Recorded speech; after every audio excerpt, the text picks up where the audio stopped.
We usually sip some bourbon on this pod, but today I got something else for you guys. Scat. My own recipe. Guaranteed to jack you up. Aliens have taken over the fucking school. Please report to the principal's office.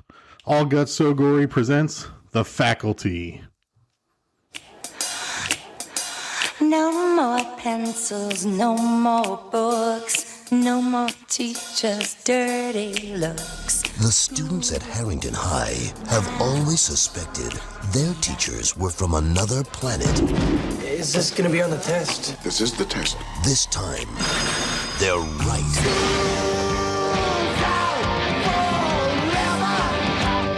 Now, these 6 students won't just question authority. They'll have to destroy it.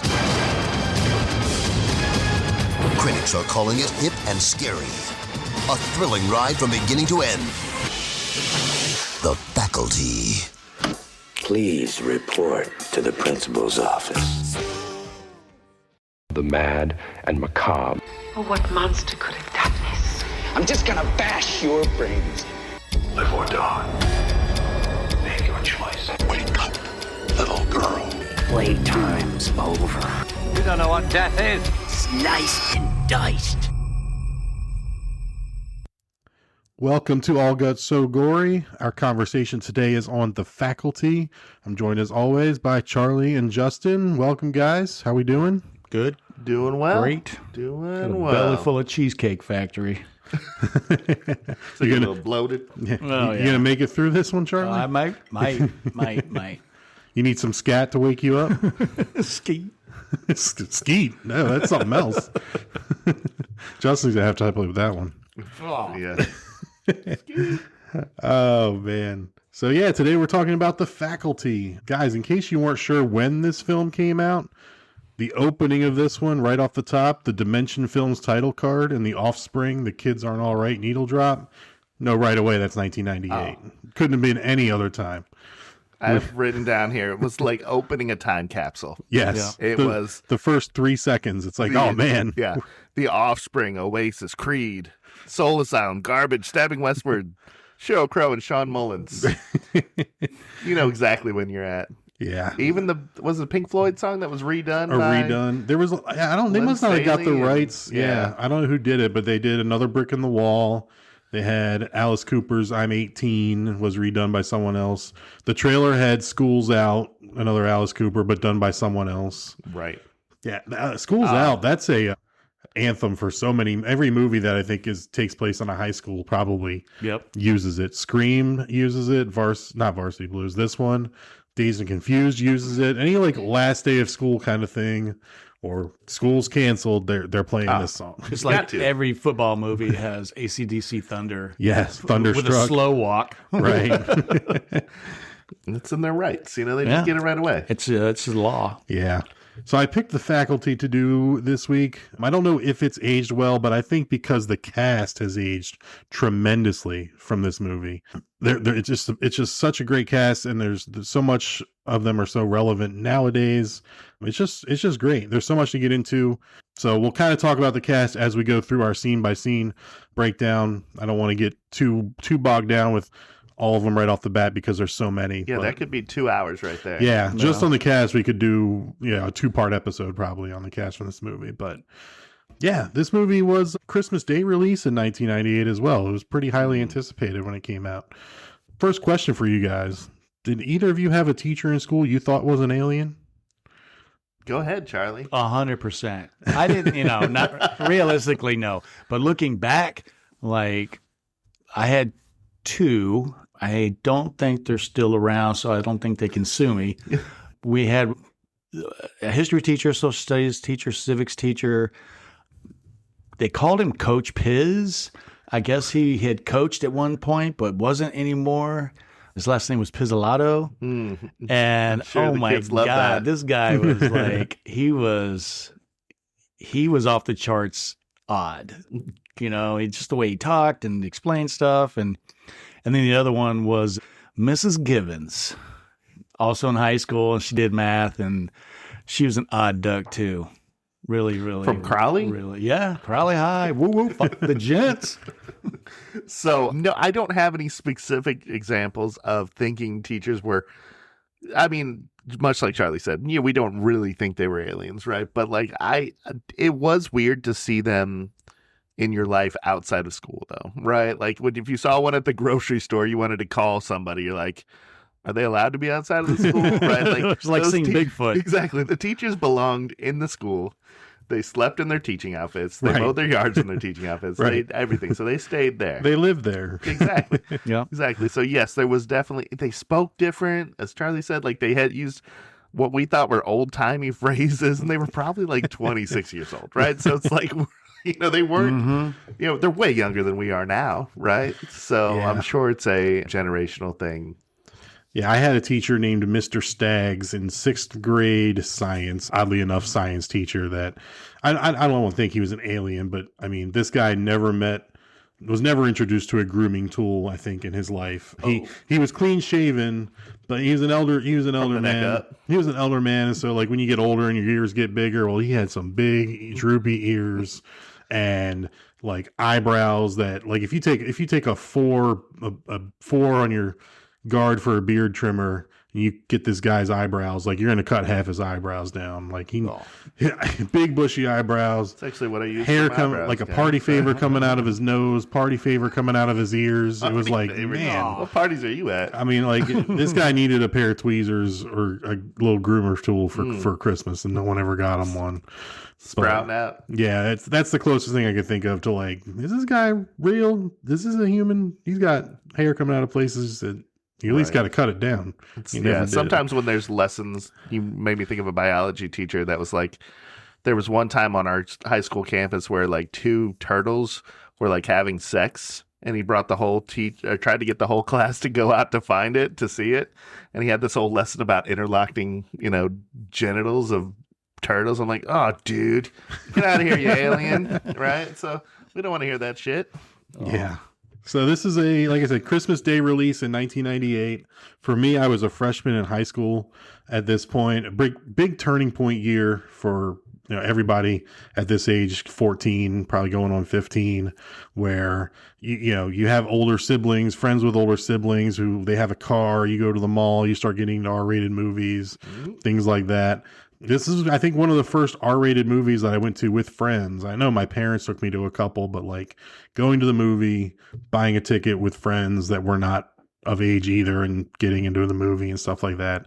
I just remember going over Christmas break, seeing this in the theater, thinking to myself, like, the T-1000 is in this. This is going to be amazing, because I was a big Terminator head by this point. So, yeah, that's kind of how this movie resonates with me. What about you guys? No, I was definitely working in the movie theater already. I started working in a movie theater in 1997, so I'd get to see all these for free. So definitely saw this in the theater. I think it was at the Crosstown Theater, so I actually had to go to that one. But yeah, it was a lot of fun. Real quick, movies like this with like these young, either high school or early college in this time frame. Did you guys do any research on like what was out in the time? No, go ahead. No, yeah, obviously Scream, 1996, I Know What You Did Last Summer, 1997, Urban Legends, 1998, Halloween H2O, 1998, Disturbing Behavior, 98, Faculty, The Craft, 96, and like The Rage, Carrie 2, 1999. It was a pretty much mark your calendar, for at least one of these every year. Mm-hmm. Yeah, definitely. It was the 90s are not known for good horror, but they pick it up in the late 90s with this high school teen drama horror type of stuff.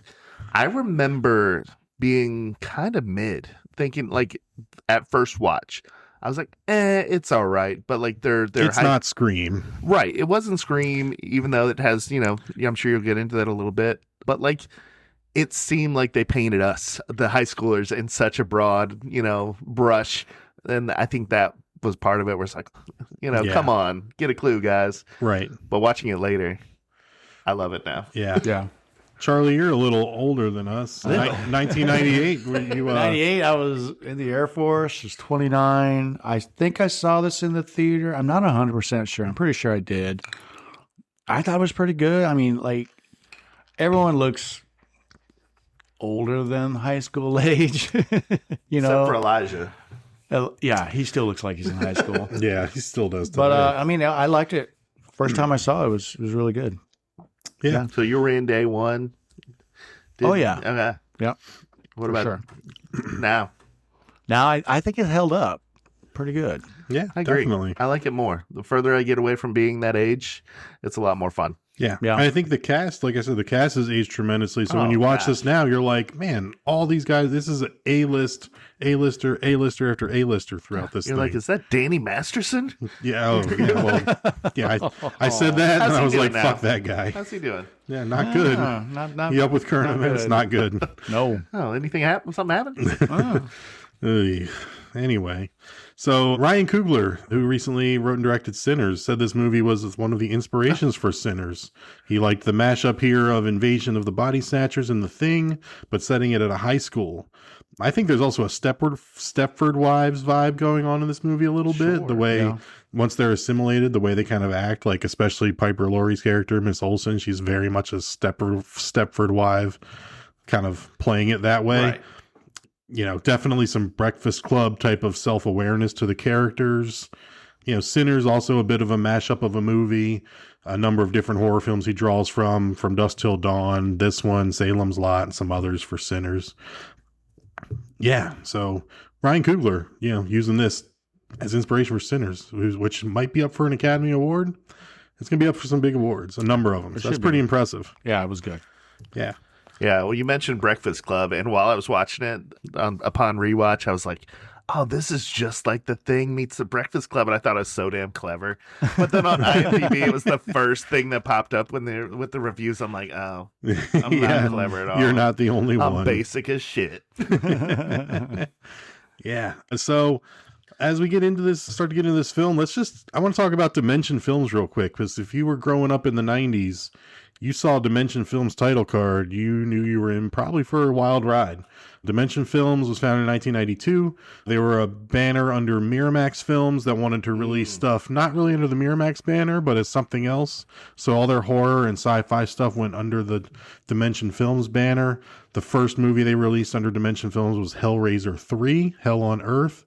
So that's kind of the stuff they were kind of going for with Dimension Films. They didn't want to quite put Miramax on the title card. Are we going to talk about Miramax now and what did bum me out when I was watching this movie on rewatch?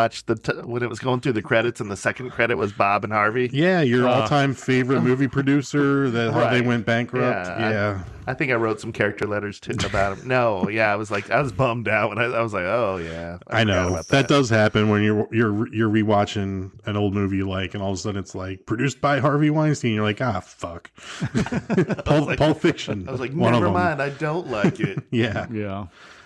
So they bought the rights to the Halloween franchise in '95. They made part 6, the Paul Rudd one. I think that one is The Curse of Michael Myers, if I'm not mistaken. Then they collaborated with Robert Rodriguez on From Dusk Till Dawn. That's kind of how he fits in here as the director of The Faculty. Dimension Films also with Scream 2, Phantoms.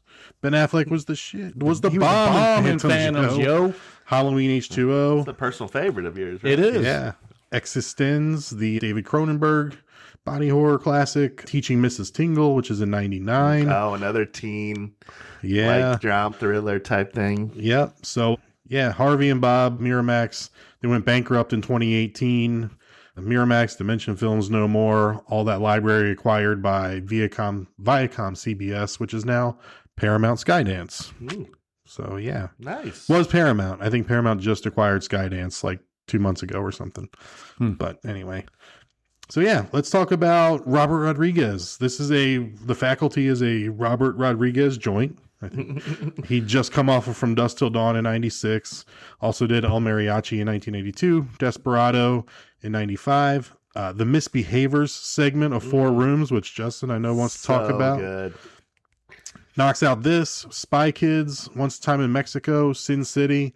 In Sin City in 2005, he reunites with Elijah Wood and Josh Hartnett, who star in that one. Planet Terror, Machete. Do you guys have a favorite Robert Rodriguez film? Dusk Till Dawn. Okay. So all honesty, I talked about this with Mike a little bit before we started recording when we were waiting on somebody to get here, and When the Cheesecake Factory calls, you pick up. and that normally involves a second call later to delay, So yeah, From Dusk Till Dawn is one of my favorite movies of all time. So it's hard for me to say this, but I think I had more fun with Planet Terror. I think Planet Terror might be my favorite Robert Rodriguez film, but From Dusk Till Dawn will always be listed in my favorite movies, kind of thing, right? Yeah, I think From Dusk Till Dawn for me just barely edges out Planet Terror. Edges, just barely, but they're both really, really good. I hold them both in pretty high regard.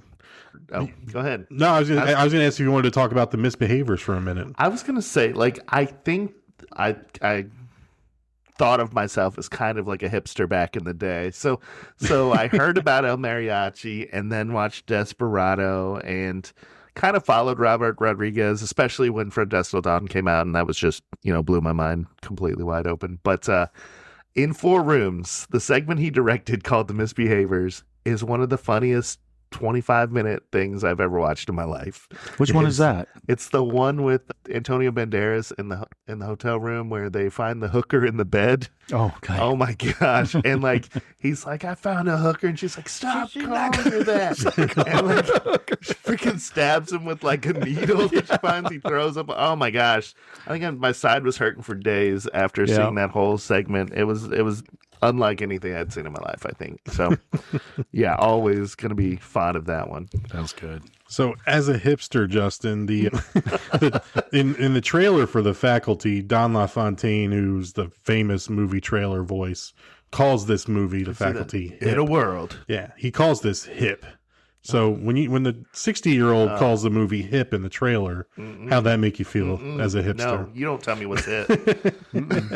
I'll tell you what's hip. It's not hip to call it hip. Right. It's hip to be square, though. According to, of course. All right. I'm not hip anymore, guys. Do you like Huey Lewis in the News? Hey, Paul.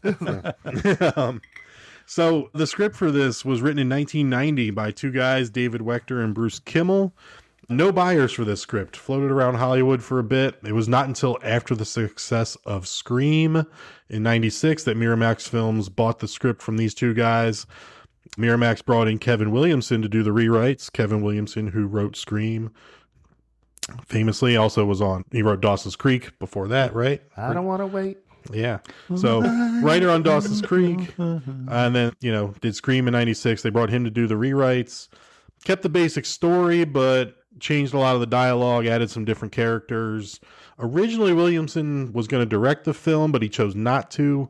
He decided he wanted to direct Teaching Mrs. Tingle the following year, which was another script he had already written and was hanging on to, and that's how they landed on Robert Rodriguez for this. He just wanted to hang out with Helen Mirren. I know how he is. Yeah.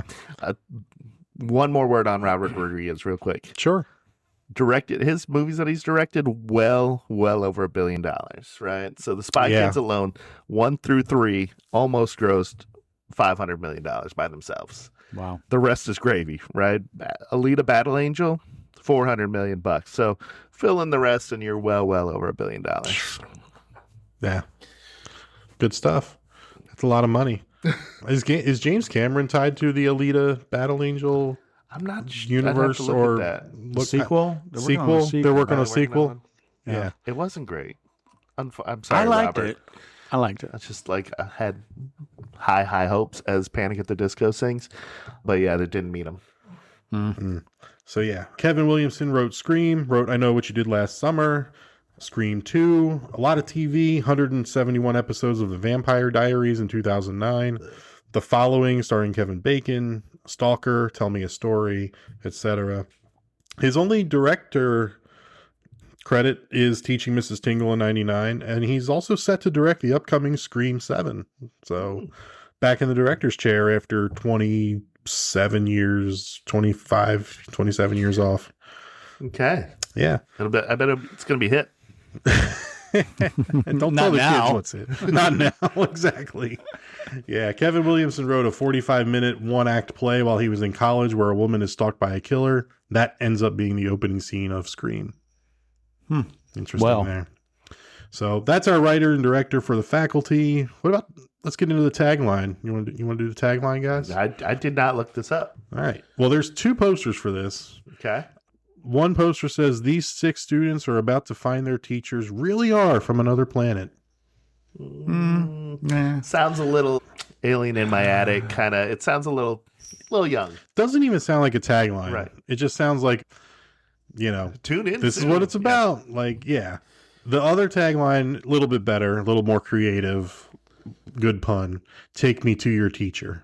I like it. Instead of "take me to your Still leader." a little hokey, but It's a little cheese on there, but I like cheese. Yeah. So this movie was made on a $15 million budget, made $40 million at the box office, and according to Wikipedia is up to $65 million in total. So did not do great at the box office. This was a Christmas release, as I said. It was up against Patch Adams, which did $25 million that week. The Faculty in its opening week did $11.6 million. solid opening. Yeah, I wanted to see what other Christmas openings were like around this time period, because Christmas is the time you get the family together over Christmas break. You take the kids to the theater and stuff like that on their 2 weeks off of school. Thanksgiving and Christmas were the busiest days at the movie theater while I was there. I believe just rubbing it in our faces that we had to be there. Yeah, I believe it. So other Christmas openings. So this was 98. So in 1995, Waiting to Exhale was the leading box office maker at 14 million. 1996. You guys want to guess what the biggest box office, or what led the box office Christmas release in 1996? Oh, 7. I'd tell you what 7 was, but no, I got nothing. Beavis and Butthead Do America. Nice. $20 million opening weekend. Everybody's taking their kids to go see Beavis and Butthead in 1996. That's amazing. I love it. What a special time to be alive. The good old days. 1997, something called Titanic did okay. Exactly. That movie came out in 1997, and it was the highest box office grossing film in also 1998. Right. It was there. Yeah. It was Valentine's Day of 98. People were still, selling it out, right? So it's like, that's what the crazy. hell? In 99, Any Given Sunday was a $13 million opening week on Christmas. And then in 2000, Castaway brought in $28 million its opening week with a Christmas release. I saw it. So, Patch Adams, Castaway, Beavis and Butthead Do America. Those are movies you get the family together for and go see. I think hard to take the whole that was family. The Criterion Collection you just named, right? I think so. Hard to take the whole family, I guess, to a horror movie or an R-rated movie. Is, maybe that's why The Faculty, why some Any Given Sunday, an R-rated sports movie didn't do so well. Yeah, but we've talked a little bit about this, but like with this age group that it was appealing to, I'm surprised the Weinsteins didn't say, hey, you got to cut out the whole last 5 minutes where there's nudity and drop some F-bombs so we can get this a wider release, wider audience. I'm surprised. But Christ, what's the body count in Titanic? Like 1,500? Right. Jesus. We'll say most of them. Is that not a horror? Come on. Right. So the Faculty was nominated for some Fangoria Chainsaw Awards. Robert Patrick, who plays Coach Willis, for supporting actor. Clea Duvall, who plays Stokely, for supporting actress, was also nominated for Best Creature / Makeup Effects. Did not win any of those, but 3 nominations. Yeah. You guys got anything you want to add before we start to meet our Harrington High School Hornets? Yeah, I think we're gonna jump in with a few facts as you introduce them, right? Yeah. So we're gonna kind of start with the cast as well as go through the film at this point, because it's gonna take way too long if we just do all the cast, then go through all the films. So we're gonna kind of do it as we go here. So this movie starts with, Harrington High School is a fictional town. This is in Ohio. I wonder if they picked Ohio because it's where Nightmare on Elm Street takes place. Don't know if they were it's just Middle America. Middle America. It's like Red Dawn. It's like Middle America. It's friendly. It's friendly confines of the Midwest. I don't know. Yeah, sure. But it was filmed in Texas. Now in Texas, you probably, I don't know if this movie works if they say it's Texas, because every other person's got a rec room like the Gummers and Tremors, and right. They're just going to shoot all these aliens. I think you're being light with your every other. But yeah, so filmed in Texas, takes place in Ohio, Harrington, a fictional town. Starts off with our football practice. The T-1000, he's about ready to stab somebody. Shit. Block somebody, you limp dick blowjobs. I mean, he is flipping the fuck out. Literally Robert Patrick. flipping shit. Yeah, flipping benches. He is flipping out. Robert Patrick, he plays Coach Willis. I love Robert Patrick. The T-1000 is so iconic, but also just one of the greatest character actors.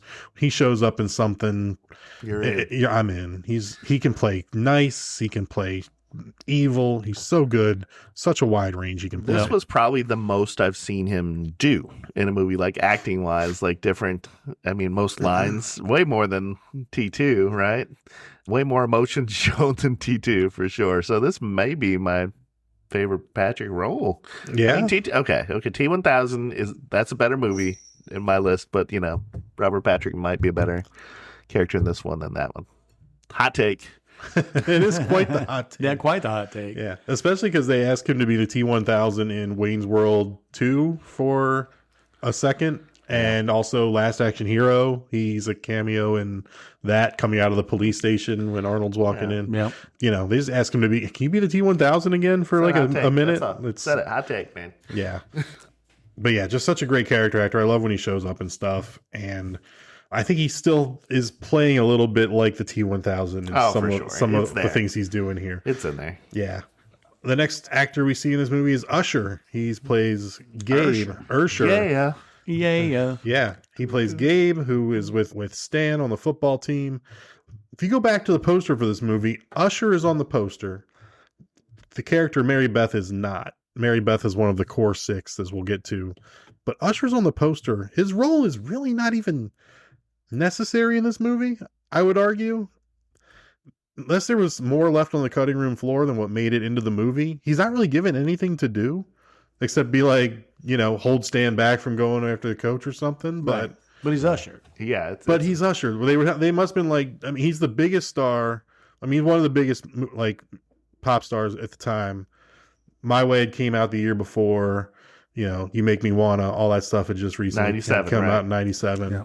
Nice and Slow. Those were staples on the radio. He was definitely put in there as a marketing, Yeah. But they didn't give him really anything to do in the movie except just like be there and look good in a football jersey. Captain. Yeah. When Stan quit. Yeah. Yeah. Then we got Sean Hatosy, who plays Stan. He's the star quarterback. He's tired of being a jock and everything that comes with it. I mean, that's very Breakfast Club of him, very Emilio Estevez. Right. The misunderstood jock. The misunderstood jock. He wants to all of a sudden start being an intellectual, and his head cheerleader girlfriend is like, you're not smart. Like, don't do that. Like, you're good at football. Do what you're good at. Yeah, she's very superficial. So he's a pretty big TV star these days. Shows like Southland, Animal Kingdom. Most recently, Dr. Jack Abbott in The Pit. Do you watch The Pit? Yeah, The Pit good. is so good. He had a little arc on Dexter too for a small role Did he? too. Yeah, but he's a good character actor for sure. So relevant today as ever. With The Pit is amazing. If you don't watch The Pit, you need to watch The Pit. He always plays like you're like, that guy's a little dumb. Like, I'm not trying to be mean. He's got a look. He's got a look. Sometimes people got a look. Sorry, Sean, if you're listening, but you're doing a good job at making me believe that you're a little, getting You were those the D's. bomb at Home for the Holidays. Was he in Home for the Holidays? He was the coffee shop kid. I was like, I thought something was going to pop off because he's in the movie. And I'm like, well, this isn't just like an extra that you pull that nobody knows. This guy was in the faculty.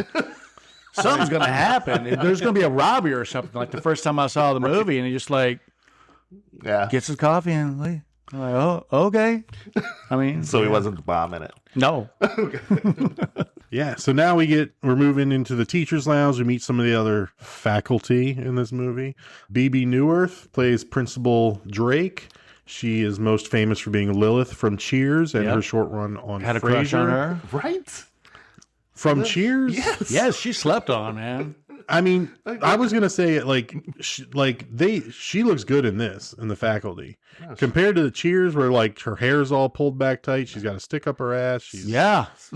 All right. Well, so they make her look good in this. You're not making the point you think you're making. Okay. Right, fair enough. There was the whole lady in the streets and a freak in the sheet reference, right? Sure. Sure, you've heard this or one time or two, but that seems like, that's the one presenting extremely well. And then, whatever. Right. I'm not going to go into it, but, Right. She ties you up and tries to choke you a little bit. Okay. I don't know. I'll let you say it. I mean, that, Mary. I like that. I like that they let her hair down in this. I don't know. Well, after she got got. Yeah. Yeah. Sure. Yeah. Daniel Von Bergen. He's our drunk history teacher, Mr. Tate. Also hot. Yeah. Number 2. Well, you got a thing for men in uniform, I think, because he's always a cop or a military man in everything he does. He was also in. Was he cop? He was that Clive Barker book that got made into a movie, Lords of Illusion. Okay. He was the top bad guy that died and then came back. Gotcha. He's a good bad guy. Never seems like a good hang. I've never seen him in a movie where I'm like, that guy seems like a good hang. No. He's in a few episodes of Seinfeld. I bring up Seinfeld a lot because everyone's in Seinfeld. Yeah. And I love Seinfeld. Are you guys Seinfeld guys? Do you Yeah. Okay. I enjoyed I would probably say I've watched half of the episodes. What do you mean half? The thing run in syndication. That's what I'm saying. On 7 different here's the channels deal. for 20 years. I would always catch 24/7. I would always like catch- Law and Order. It's always on. There was the same 7 episodes I'd always find. I'm like, okay, so I've seen these 7 episodes 12 times each. Yeah. He plays George's boss, Mr. Kruger. The Festivus episode is probably the most famous one that he's in. It's just so good. Yeah, check that one out. Piper Laurie, legendary actress, played Mrs. Olsen in this. She is most notably Carrie's crazy, crazy mother in Carrie. Yeah. Was also in The Hustler 15 years before that. The magazine? No. No. But I'm glad you cleared that up because a lot of people this age, younger than us, listening to this are probably like, the magazine? A lot of people younger than us are like, what's a magazine? What's a magazine? That too. You're right. I don't know what I'm thinking.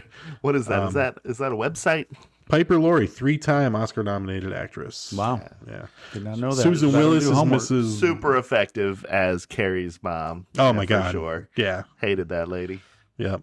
Mrs. Brummel is played by Susan Willis, born in 1925. Got a late start in acting. She was on All My Children in 1991, passed away in 2009.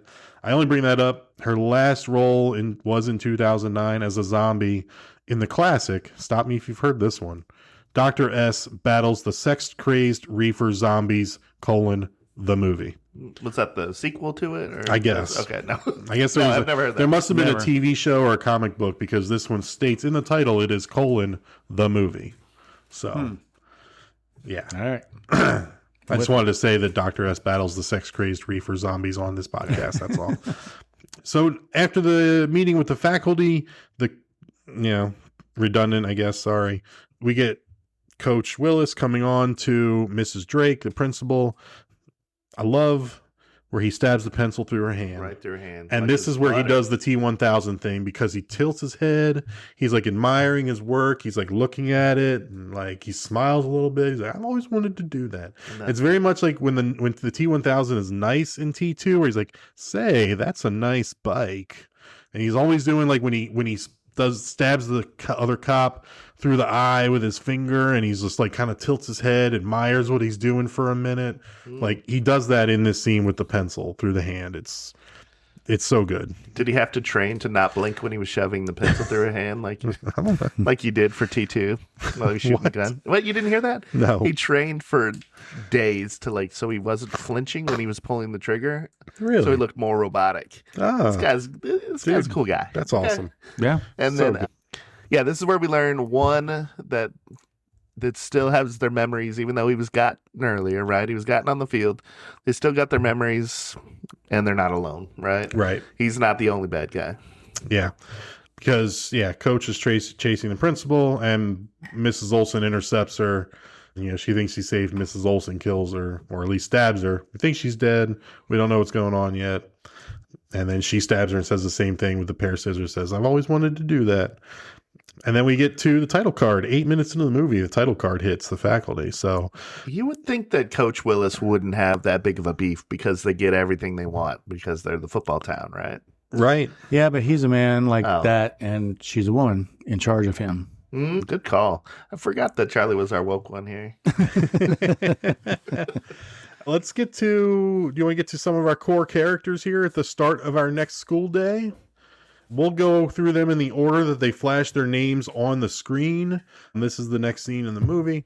We got Casey, played by Elijah Wood. He is the stereotypical nerd in the high school, what do you call it? Archetype. Archetype. Thank you. Appreciate that. Dude, Casey takes a fucking beating in this movie. He's elbowed in the face right in the beginning. He gets slammed into the flagpole nuts first. He falls down face first in the hallway. He falls out of a second-story window. They beat the shit out of him in this movie. Durable. Again, Could you imagine your nuts being used as a battering ram? No, absolutely not. I mean, he might. He's not having kids. Oh my he's God. not walking for a little while. No, he's got a high-pitched voice. Like a champ. He probably wore a cup, knowing it was going to happen. Yeah.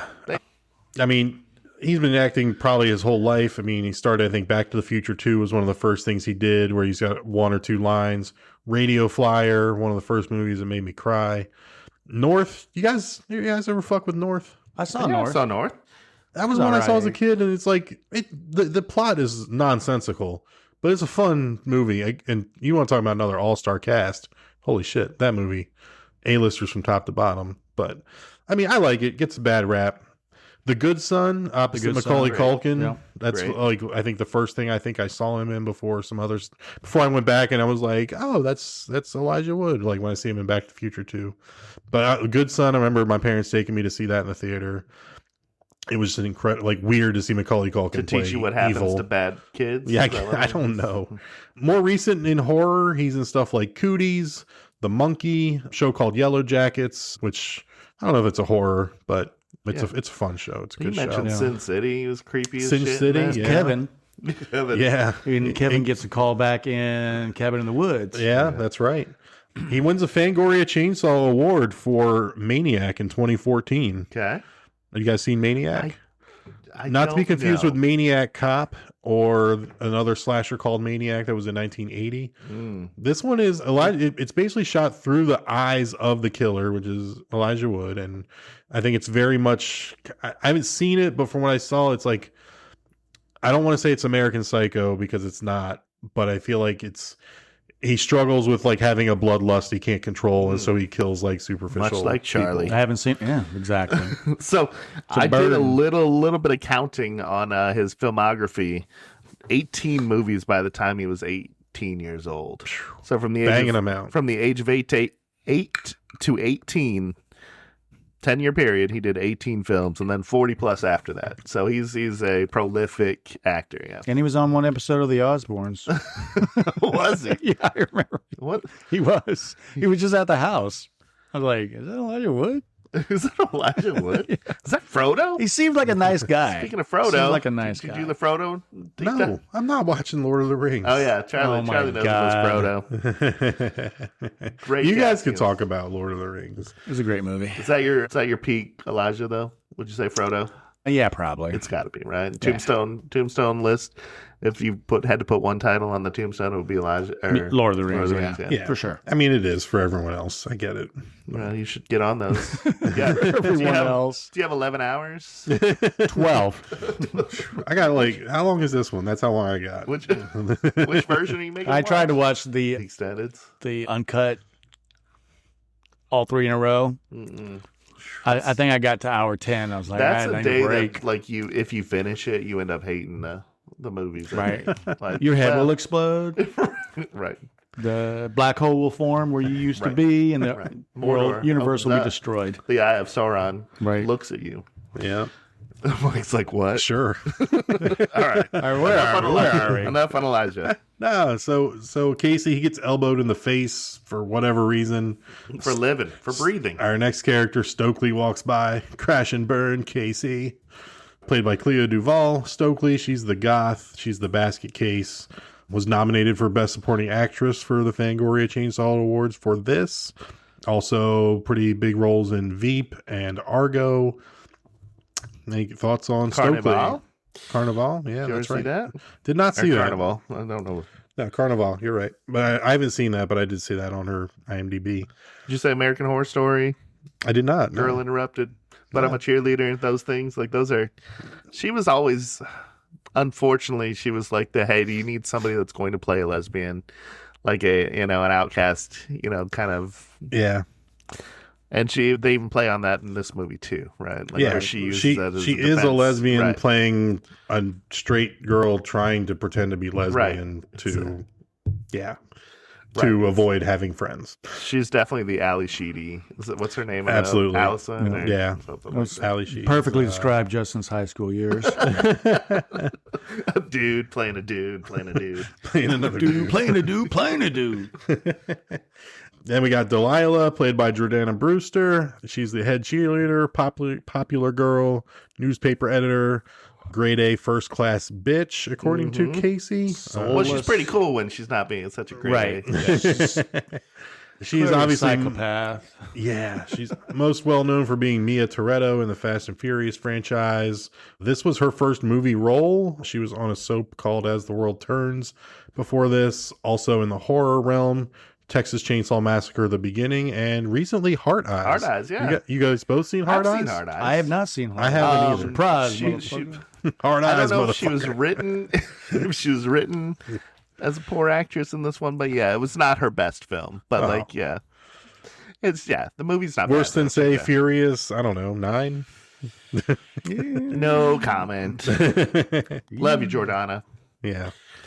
Then we meet Stan, who is, like I said, Sean Hatosy plays the jock, and then his name flashes up, and then we meet Mary Beth, played by Laura Harris. Mary Beth is the new girl, fake as fuck sounding, Southern charm, Southern hospitality sounding. From Atlanta. But just sounds fake. Like, yeah, it's like she's trying to be sweet, but it's almost like I'm playing somebody who wants to come off as sweet. Right? Yeah, she's forcing it, Yeah. She was uncredited in It, the 1990 version, as a character named Lonnie, which I have to rewatch that and see who Lonnie is, because I thought at first, is that the first girl in the very, very, very, very beginning? No, but it's not. Her name is Laurie Ann, because the mom's like, Laurie Ann, so it's not her. But I don't know who Lonnie is in It. I'll have to revisit that. She's uncredited, so it must not be a big role. But yeah, I don't know. She also was in 24, another show called Dead Like Me. Not really much else I have on Laura Harris. Dead Like Me is solid, though. I liked Dead Like Me. I think I actually turned your wife onto that one. Oh, yeah? Maybe. Oh, yeah, she did. She watched that. From whatever. I do remember her watching Pretty that cool. One. Yeah. But yeah. And then we get to meet Zeke, who is Josh Hartnett. Who? Zeke, who is Josh Hartnett. He's the criminal. He's the Judd Nelson. He's the John Bender of this film, if you will. He is the outcast that has so much more going on underneath. So much potential. So much wasted. potential. Yeah. Yeah. Yeah. Mislabeled as dumb his whole life. Right. Yeah. I mean, he's a great drug cooker, I guess. I don't know. Yeah, he is. But yeah. So he made his first 2 feature films are Halloween H2O and The Faculty, which both came out in 1998 in the same year. Then he knocked out Pearl Harbor and Black Hawk Down, also in the same year, 2001. And also in 2001. I don't know if you saw it, but yeah. Sin City in 2005. Lucky Number 11 after that. I love that movie. You guys like that movie? Good. It's pretty good. It's fun. Yeah. It's written well. It's cool. Some of those kind of run together, like Lucky Number 11 and Smoking Aces, and some of those ensemble. This is way better than Smoking Aces, but yeah, don't you love Smoking Aces? No, I don't. Okay. Didn't you see the hotel scene? What the hell are you talking about? The night after hotel scene when they're all the room is full of passed Talking about out. smoking? Or are we talking about Smoking Aces? Okay, I'll have to check it out again. So yeah, Josh Hartnett, then he did Penny Dreadful. I feel like there was a long time where he was just off the radar. I don't know what happened. He was doing stuff, but just not. He did that movie with Harrison Ford, and there was something Hollywood, something about something that. in Hollywood. I think he took a break. I think you're right. I think Hollywood just got too much. He took a break. Yeah, he was in some stuff Hollywood through the years, Homicide? but just nothing that something like that. Yeah. nothing that I think stood out. And then all of a sudden he's in Black Mirror. In the last 2 years, he did a Black Mirror episode with Aaron Paul, which is one of the best Black Mirror episodes in my opinion. One of the most fucked up ones, but one of the best ones. Oppenheimer, Right. fucking $1 billion movie with Christopher Nolan. Trap, is back in horror with M. Night Shyamalan. Fight or Flight, I'm not familiar with, but then now he's in a few episodes of The Bear, which is probably the most watched TV show out there right now. Fight or Flight it's free streaming right now. You can check that one out. All right. I mean, so he's back. Josh Hartnett's back and killing it. Back, baby. Yeah, like Charlie was mentioning, he did some movie and he lost the taste for it or whatever, so he took some time, like personal time. You never know with what you're reading is true or Right, not, but that's that's true. some That's of the what it stuff was that I written. read, Yeah. and whatever. If the guy wants to take a break, for take a him. break. I mean, Jeez. go like the guy who was in 16 Candles, go make custom cabinets in New England. Who? What, The guy who drove the Porsche. the Asian guy? That Asian. Oh my God. You're so racist. No. No, the Yeah, Molly love Ringwald's love interest. I interest. gotcha, yeah. Ducky? No, not Ducky. No, but he had a bad name, right? He had a bad Asian He was like a name. Josh or something like Somebody's yelling at their I know, radio right definitely. now. that. I do it too. At pot and pot. I'm like, you fucking idiots. It's this. You said it wrong. You didn't say it that way. Did you mention 30 Days a Night? No, I did not. Oh, yeah. I love that one. One of the best designed vampires in movies that I've seen. Just straight up mean. Like not like The premise is shimmering, weak, but the cute. execution when they get is Not it'll be on the pod. Not those sexy like seductive vampires. They're just like mean, animalistic. Dirty. You know yeah. he smelled bad. Probably my favorite type of vampire. Yeah. Weirdly. Anyway, So those are our core 6 students here. And then that brings us back to, this brings us to Zeke is in the bathroom selling his dope, which he calls scat, to a couple fellow students, one of whom is Danny Masterson. Fuck that guy. I don't know. The other one is Wiley Wiggins. Do you guys know who Wiley Wiggins I've is? seen him in stuff before. I just couldn't place him. I did not look up Wiley Wiggins. He's the lead in Dazed and Confused. He's Mitch Kramer. Oh, nice. Okay. That's the only thing I've ever seen him in. And he only did I was thinking he's about only the, done like 8 the things second ever. time the Masterson other comes guy? on. The other guy. So yeah, I recognized the picture guy. Yeah, whatever. The other guy is named Eric Youngman, and he was in Not Another Teen Movie. Yes, he was the Ducky character. Yes. So these two guys are credited as Fuck Up 1 and Fuck Up 2. That's what they're credited as. So Their parents were so proud. yeah. So then after Zeke sells his dope to these guys, we're back in the teacher's lounge and we see the rest of our faculty that we haven't met yet. We got Selma Hayek as Nurse Harper, which I gotta say, 2 years prior to this, she's doing a vampire striptease while wearing a snake for Robert Rodriguez in From Dusk Till Dawn. And now she's playing Nurse Harper, and he's like, let me just cover you all the way the fuck up and put you in the least flattering Make you clothes sick imaginable. as shit. Yeah, make you sick and snotty and Still the most Almost beautiful woman in the entire movie. unrecognizable. Charlie says, I'll take her on her flu day. Yeah. Oh, yeah. Selma Hayek is like gorgeous woman Hall of Fame, like inaugural entry if we have one of those. Like, We probably shouldn't have one of those. we probably shouldn't have one. Yeah, it seems. Unless we include dudes, Charlie.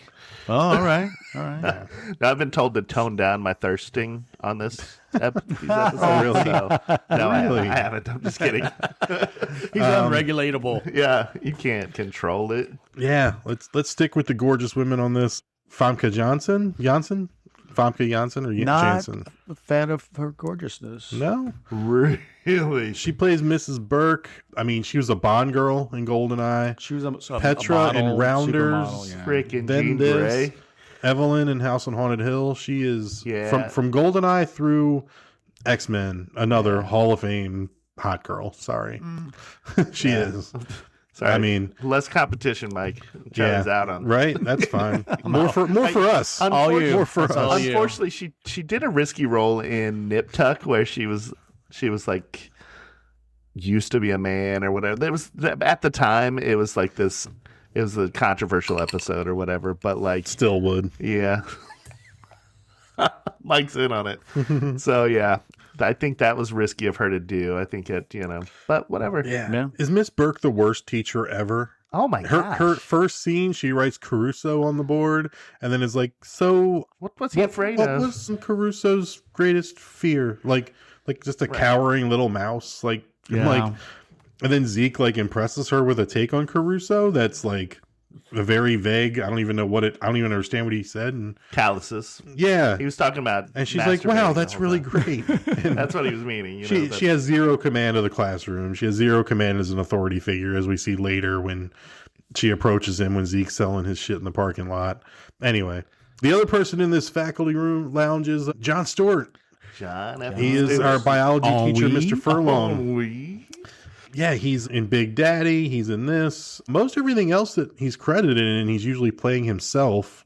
Like as, they have a Daily Show part in a movie where, they always, those action movies when something big's happening and they cut to like Jay Leno and David Letterman like commenting on it for like 5 seconds. Like it's one of those kind of things. I think a lot of movies. You just mentioned Jay Leno, and that's kind of the trajectory that that's what he will be known for, is that Daily Show for the rest of forever, right? Yeah. And some of those other, like some of those alien movies where it's, they got to show like this CNN cutting in with Wolf Blitzer, and then Fox News and Sean Hannity talking about whatever's going on. For me, he's half baked on weed guy. On weed guy. Have you ever looked at the back of a $5 bill or $20? On weed. He's smart. He's funny. It'd be cool to see him in other things, but I guess like 2,800 episodes of The Daily Show will take up a lot of your time. You don't have time to do other movies. You would think. Now he's only doing it once a week, though. He's only on the Monday episodes now. Yeah, he couldn't stay away, I don't think. Yeah, well, they probably made him an offer. It was a big burden. I bet it was just crushing to be that on and research. And he's a smart guy. I imagine he does a lot of the research himself and works. Even if he doesn't, he's got to study the stuff, and he's funny. And you got to do that 5 days a week. He spent a couple years trying to get veterans some pay for burn pit, the effects of burn pit. So he was and huge the in that 911, legislation. the first responders. Oh, right. Yeah, the cancer symptoms they had. Yeah, seems like a good guy. Absolutely. There's one more awesome actor in this, and we'll get there when we get to his scene. But you guys got anything else on any of those on this cast before we start to power through the major scenes in this? What are we, 2 hours in already? Yeah, maybe 3. Not sure. Let's keep it rolling. All right. So we got through the teacher's lounge, and now we're into the movie. Casey finds the bug out on the football field while he's out there eating his lunch in the stands. He brings it to science class with Jon Stewart. They learn a little bit about it, that water activates this thing. Right. We see it sprout tentacles when they put it in the water. It splits. Who spilled the water? Do we remember? Stokely spilled the water or Stokely bumped somebody bumped Usher because he made a comment. And she says like "fuck you" something or another and bumped him. Probably and he knocked something about it over. her sexuality. Something like that, yeah. And then Jon Stewart gets bit. I love it. He's like, when he gets bit, he's like, "Fuck, god damn it!" And he's like, "Oh, I'm okay." I'm okay. Remembers he's a school teacher again for a second. We saw they need the water and they can replicate. Yeah. Are you putting this unknown creature that just sprouted tentacles when split in two when it got wet? Are you putting your hand in there and touching it? No. Right. You see, it's got teeth, right? Yeah. That rubber glove wouldn't protect shit, obviously. It didn't have teeth because I think Elijah Wood said, "When did it get teeth?" Yeah. Or whatever. But it's all these things were sprouting out of it. So I'm like, not. His character made me think of the science teacher in Gremlins. Nice. Who kind of met a similar fate by experimenting with one of the gremlins. See, if anything, he helped it. It needed the water. It did. It should have been nice to him. We get Mrs. Brummel attacks Stan in the gym shower, leading to Casey and Delilah hiding in the teacher's lounge. Scene in the movie. Yeah, a little bit of Shining action there. The old lady that's decaying and the hair coming off the scalp. That was gory. Not so much the hair peeling off, but then when he threw it down and it splattered on the ground. Yeah.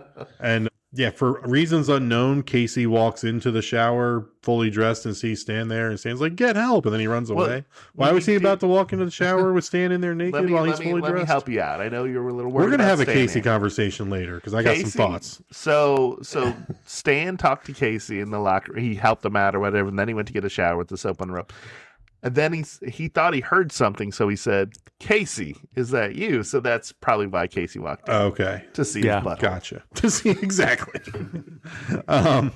That's when Nurse Harper gets assimilated in the teacher's lounge. One of the great scenes in this one where Robert Patrick, where Coach Willis is just on top of her and his face contorts and conforms, and we see how they transmit this, which is by hawking up a bug loogie and spitting it into your ear hole, which explodes, and now you're one of them.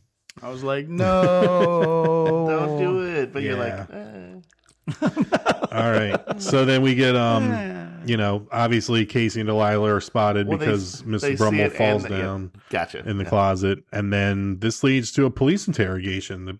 Casey's parents bring him back to the school.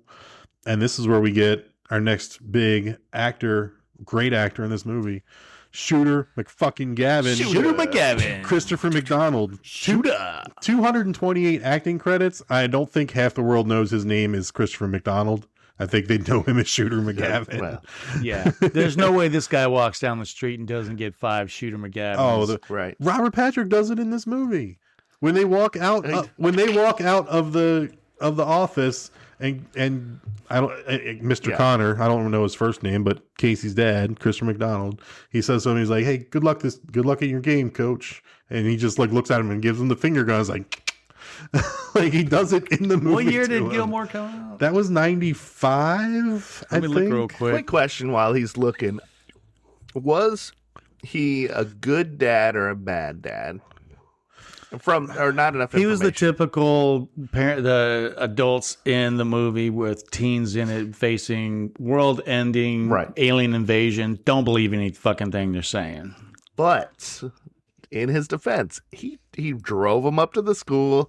He didn't just like beat him and say you're on drugs yet. He drove him up to the school to investigate with the police. Yeah, right. So I think that's maybe a step above the least you can do as a parent. Sure. So I think he's a 96 Happy Gilmore. So that was totally 2 years after Happy Gilmore. That was he's totally giving him the shooter. Yeah, McGavin. when he took his internet and his porn and all that I stuff, love that. I was upset with that. I love that when the mom, he's like, his porno. whispers like his porno and points No at more the flogging the bishop. Yeah, he's like no, or he says flogging. I thought he said bopping. No more flogging the bishop. Oh, I thought he said no more bopping the bishop. But yeah, same thing.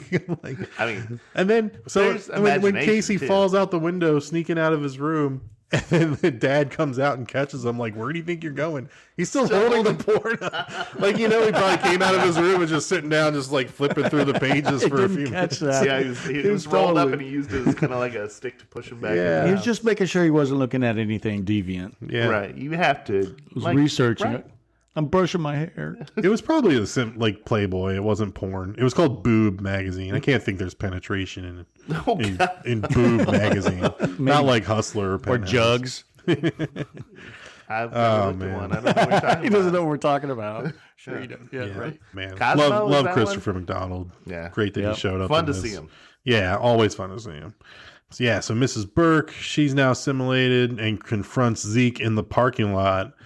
And yeah, this is when she definitely drops the glasses. She's wearing a little sexy outfit as a teacher for some reason. And I don't know, did you guys get a half a chub when she was giving it to him, or when she went from sub to dom? Did it turn you on a little bit? I'm out. Still rocking it. Yeah. Right now, guys.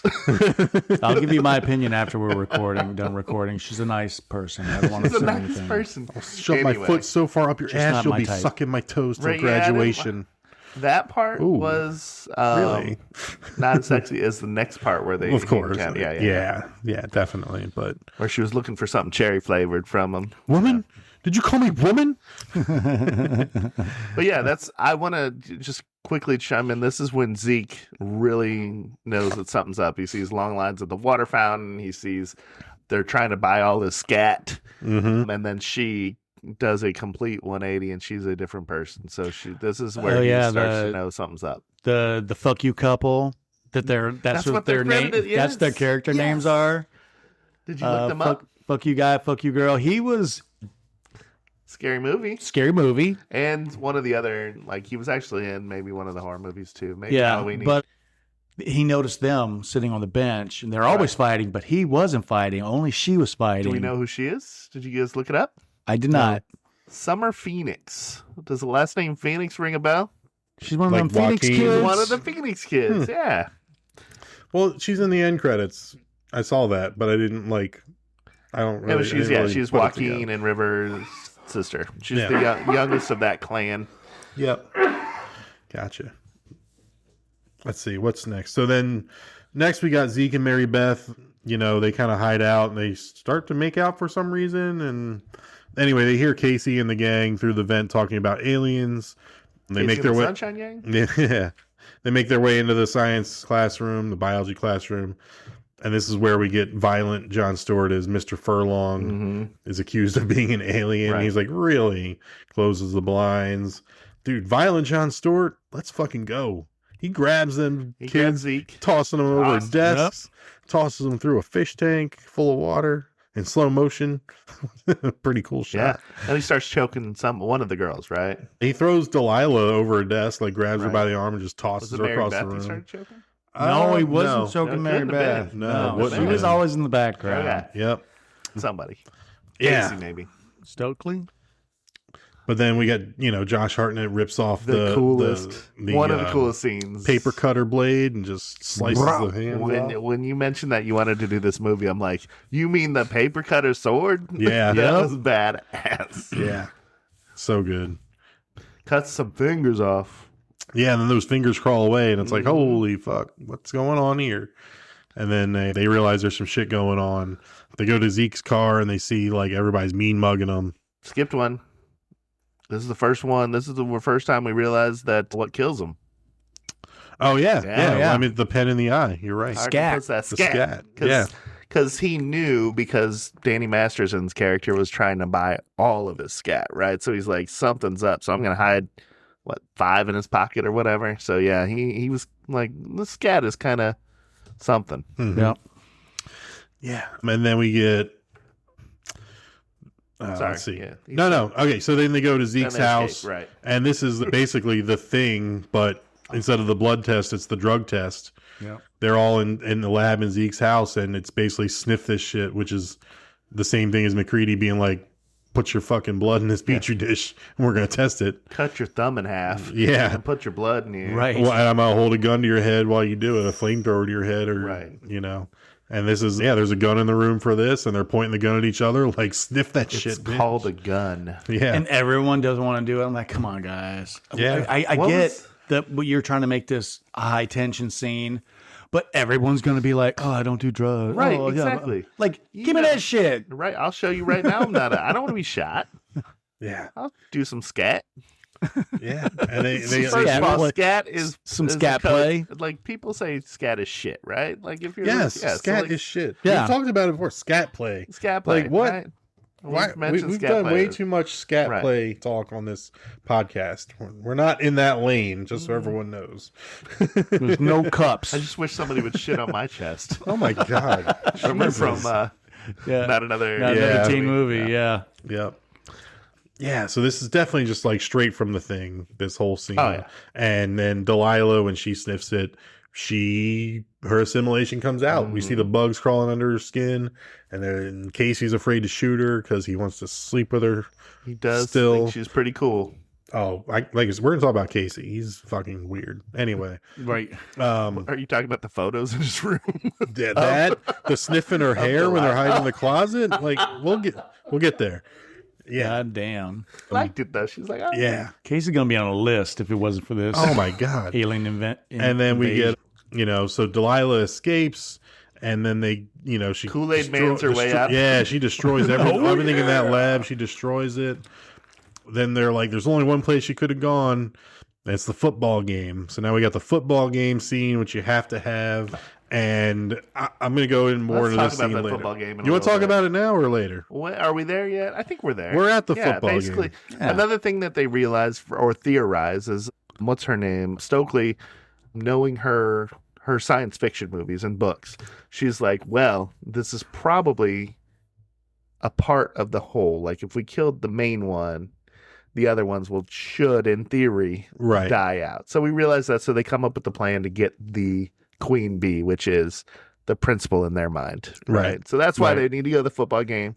But the football game is batshit crazy. Do these people have just a pocket full of worms that they're going to drop in the ears? At one point, they're just holding them and dropping them in ears. Everyone's got them all in their body. Yeah, they're in. So they make it. They showed one where guy made a tackle and then he just and and like spits one in the dude he just tackled. The ear hole is a perfect vulnerability for that too. It's crazy. Or like there's a few tackles where there's like 6 guys on top and the refs have to come like pull them off because they're fucking assimilating that guy they just tackled. Right, you mean clotheslines? They're assimilating the shit out of him. Oh, we got to talk about some of this let's stuff. talk about the football a little bit. Let's talk about let's talk about the unexplained pyro.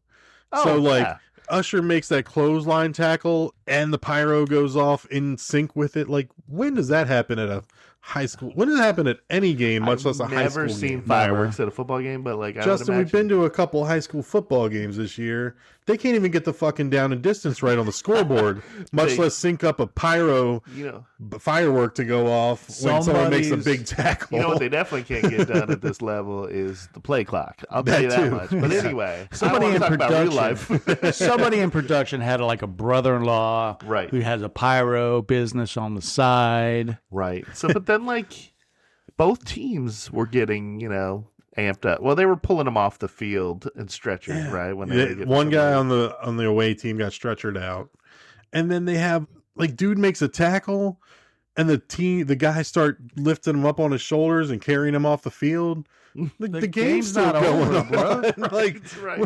Dude, like, hey, it's 3rd and 9. Get back out there. It's 3rd and 9. Get your goddamn helmet back on. And Coach Willis. Oh, Coach Willis is cracking me He's up head coach. He's got no headset on, no playbook in his hand. He's just high-fiving his fucking dudes. Like, this is amazing. And smiling. He smiles, looking over his shoulders, admiring what's going on. It's a fun scene, but it's fun. It's not football. But there's no fucking football going on here. No. Like, what are we doing? And then I like the line, Stokely when she's flirting with Stan in the classroom, and like, and she says something about like, we guys won all those games thanks to all your completed passes. Thanks to all your completed passes. Right. I was like, what? That was one scene where I was like, instead of leading the team in passing yards or something like that, even like, or instead of like you really took over the game last week. That's the game you had 275 passing yards. That would have been just as effective because of your completed passes. Yeah. It hurt. I'm like, the writers don't know sports, and they just are like, they flipped over the back of a football card, and like completions and attempts are the first stat. So they're just like, oh, completed passes. Well, she can say that. Yeah. Or maybe she doesn't know, and they made it sound like she doesn't know sports. But I'm going to go with the former. But yeah, I mean, I'm stepping on Bill Simmons' corner here. But like if writers who went to film school and aren't sports fans and need sports consultants on their movies, like, hit me up. I'll be there. You need to film some football stuff? All right, here's what you need. I'll help you out. I'll make it look authentic for you so people don't rip you apart on podcasts. Like, have you seen there's a clip that went around the internet. I think it was last year. There was like a Lifetime movie that was supposed to be loosely based on like Taylor Swift and Travis Kelce's relationship, where this like singer is dating a football player, and they obviously can't use like NFL terms, but they're like, he's a tight end. And they said the line is something like led the league 14 times in most yards received. And they're like, he's a 9-time MVP. And it's like, in what world is an NFL football player, a tight end, a 9-time MVP? Right. Like, quarterbacks and once in a while are running. What's the most MVPs? He's winning sports. But yeah, no, it's quarterbacks and once in a while a running back win the MVPs. And like a wide receiver's never won. Cooper Kupp couldn't even Jerry do it. Rice is arguably the best football player ever. Has never won an MVP because he's a wide receiver. Tight ends are not winning 9 MVPs. So like somebody who wrote that Lifetime movie just like needed some help, and I could have been there for him. Could have been. I do want to point out another funny line that we missed from the garage scene or whatever, where Sean Hatosy or Stan says, "I'm not an alien. I'm discontent." Yeah, great exactly. line. But yeah, back to the sports stuff. So for Mike. Yeah, I think that was it. That football game is some ridiculous shit. It was rough. It's because of all your completed passes. Yeah, all your completed passes. Oh, man. Come on, Stokely. I didn't know you paid attention, is what then he said. Yeah. Mm-hmm. She obviously wasn't. So they end up getting into the gym. They find Mrs. Drake, Principal Drake there. They kill her. They shoot her in the head. They dump. Well, they know they need some of the scat. But Mary Beth, who has the whole enchilada of it, dumps all of it on her, and Fucking Mary and Beth. and Zeke's got to be like, whoa, not all of it. Yeah. And like, there's only a tiny bit left now at this point. So when I was watching the first time and recently, it was like, that's my first sign that Mary Beth is, either incredibly stupid or in on this shit. Yep. Yeah. Stan goes outside to confront the coach to see if it's him, because nothing happened when they killed the principal. So like maybe coach is the one. Goes out there. Quick smooch. Yeah. Was done by Stokely. Yeah. Just wanted what'd she say? I just wanted to never not do that or whatever. Something cheesy, something bad. Anyway. And then we get Zeke goes out. Or Zeke Stan and Casey. Yeah, Zeke and Casey goes out because Casey's the decoy. So Zeke can get to his car and get a couple more. Stan fails the test. Pens of scat. Yeah, Stan takes the drugs, dumps them out, and they're like, fuck. They love that part. And that's when Mrs. Burke comes back. She's all sweet on Zeke. Looking for something cherry flavor. Yeah. So yeah, she's in the car. He crashes Stan said into it wasn't a so bus. bad to be on the other side, So Right. So yeah, Miss Burke is in Zeke's car. He crashes into a bus just as he buckles up, and she's not, and she goes flying through the windshield. Big explosion, because that's what happens when a car runs into a bus. Should have exploded. Right, giant explosion. That's okay. But it's movies. Suspend your disbelief. Right. And then we get another thing call back where we have not Spiderhead, but Octopus Head. Yep. Crow's crawling across back to the body. And Zeke's just like, oh, fuck this. I'm out of here. Right. There's a couple funny lines, like meta lines like that, like where somebody says, now's about the time where somebody says, let's get the F out of here. And then like Sean Hatosy says, let's get the F out of here. There's some fun stuff in this one. Yeah, for sure. And then we get the reveal after that. Mary Beth, she's talking to Stokely, and we reveal Mary Beth is actually the queen. Mary Beth attacks Stokely. And it's hard to be such a loner. And and then no pain. No fucking way, which is almost like the thing, are you fucking kidding me? Right. Almost the same line, almost. And then, the Mary Beth they run into the pool, Casey and Stokely, to get away from Mary Beth, which is not where you want these monsters to go in the water. Yeah, they take the way around the pool, and she takes the she goes shortcut into it to fully octopus out or whatever. Yeah. Oh, when she grabs Stokely and her face hits that tile floor. Blood. Damn. I felt my teeth. I was like, ooh, is my jaw all right? I think it was her nose, because there was blood coming out of her nose later. Oh, I thought it was like three back teeth just came out. At least. She's going to be some dental work. Eating through a straw. Wired shut. Yeah. And then so Stokely, we've realized, is assimilated, and Zeke comes back in and like wants Casey to take this shit, and he's like, I'm outside 5 fucking minutes. I come back, everyone's it's one of those like, who do I trust moments where he comes in, where it's like, no, she's the one, and then she's like, why are you naked? Yep. Yeah. And I said, shut up, Zeke. Let her be naked, okay? Yeah. Buzzkill. Yeah, there's kind of a forgettable monologue that Mary Beth drops on us. Yeah. But yeah, Casey kills the queen by luring her behind the bleachers as they're closing, which I don't know that would really trap this giant monster. No, in real life, no. Because there's safety features, I would imagine that. Yeah. No, I'm good with it. I liked it, though. And one pen of scat also kills the giant monster. Which is the same amount that killed Jon Stewart. So but like, I don't know. Think you need a little more scat for the queen. I don't know. So we assume was it one, or did he have a handful of just one? He just had the one. Maybe they have kind of like a brain area, and that eyeball is close to the brain, so no matter how big it is, I'm just trying to help here. That makes a little more sense. I like the effect, though, of getting trapped behind the bleachers. It's very high school. It's very like, let's use this shit in our movie. Right? Yep. And then we get, cut to, Casey gets infected for a second. The bugs are crawling under his skin. Bugs on his face. Yeah. And then when the queen dies, then they fall out of his face, which lets us know that everybody else had the shit probably fall out of them. And his gave us definitive skin healed up on camera. It gave us definitive, like, this killed the bugs, right? Yep. Right. Everybody's dead. There was no like, oh, there's a baby squid. Because they go thing. back to Stokely, Right. who was assimilated, and she's fine. She's at got this him near her, point, and he kicks him away. Ew. Yeah. Did they disappear? Do you remember if the queen didn't disappear? Right? Yeah, she like blobbed out. Did she? Did she? I thought I know she was just laying there. The in little bleachers. worm things seemed like they kind of blobbed out, but I don't know. Like if when you she put did. salt on a slug, they just kind of. I think that man. was the idea. Okay. Huh. I don't know. I was wondering Because everyone else like comes back because they show in the end Did she credits survive? they have like John Stewart in the end credits has the that's eye so patch funny, and like two the cast on his hand because he's got no fingers. So he's do you like back to his think- normal self. I think he did that, but I think that was just a fun little You think it was? bit for the end there. Yeah. Because I think Bebe Newirth died or whatever, and Principal Drake. She was shot in the head. She was shot in the head, but it healed, right? So like, Well, yeah, I guess so. I don't know. The rules are a little fuzzy on this one, where it's like, yeah, it did shoot her in the head, but it appeared to heal. So did the brain get affected? Very fast and loose with the but rules. it's fine. It was fine. Yeah. Right. We don't need the the whole biology of everybody. Sure. So after that, we get 1 month later.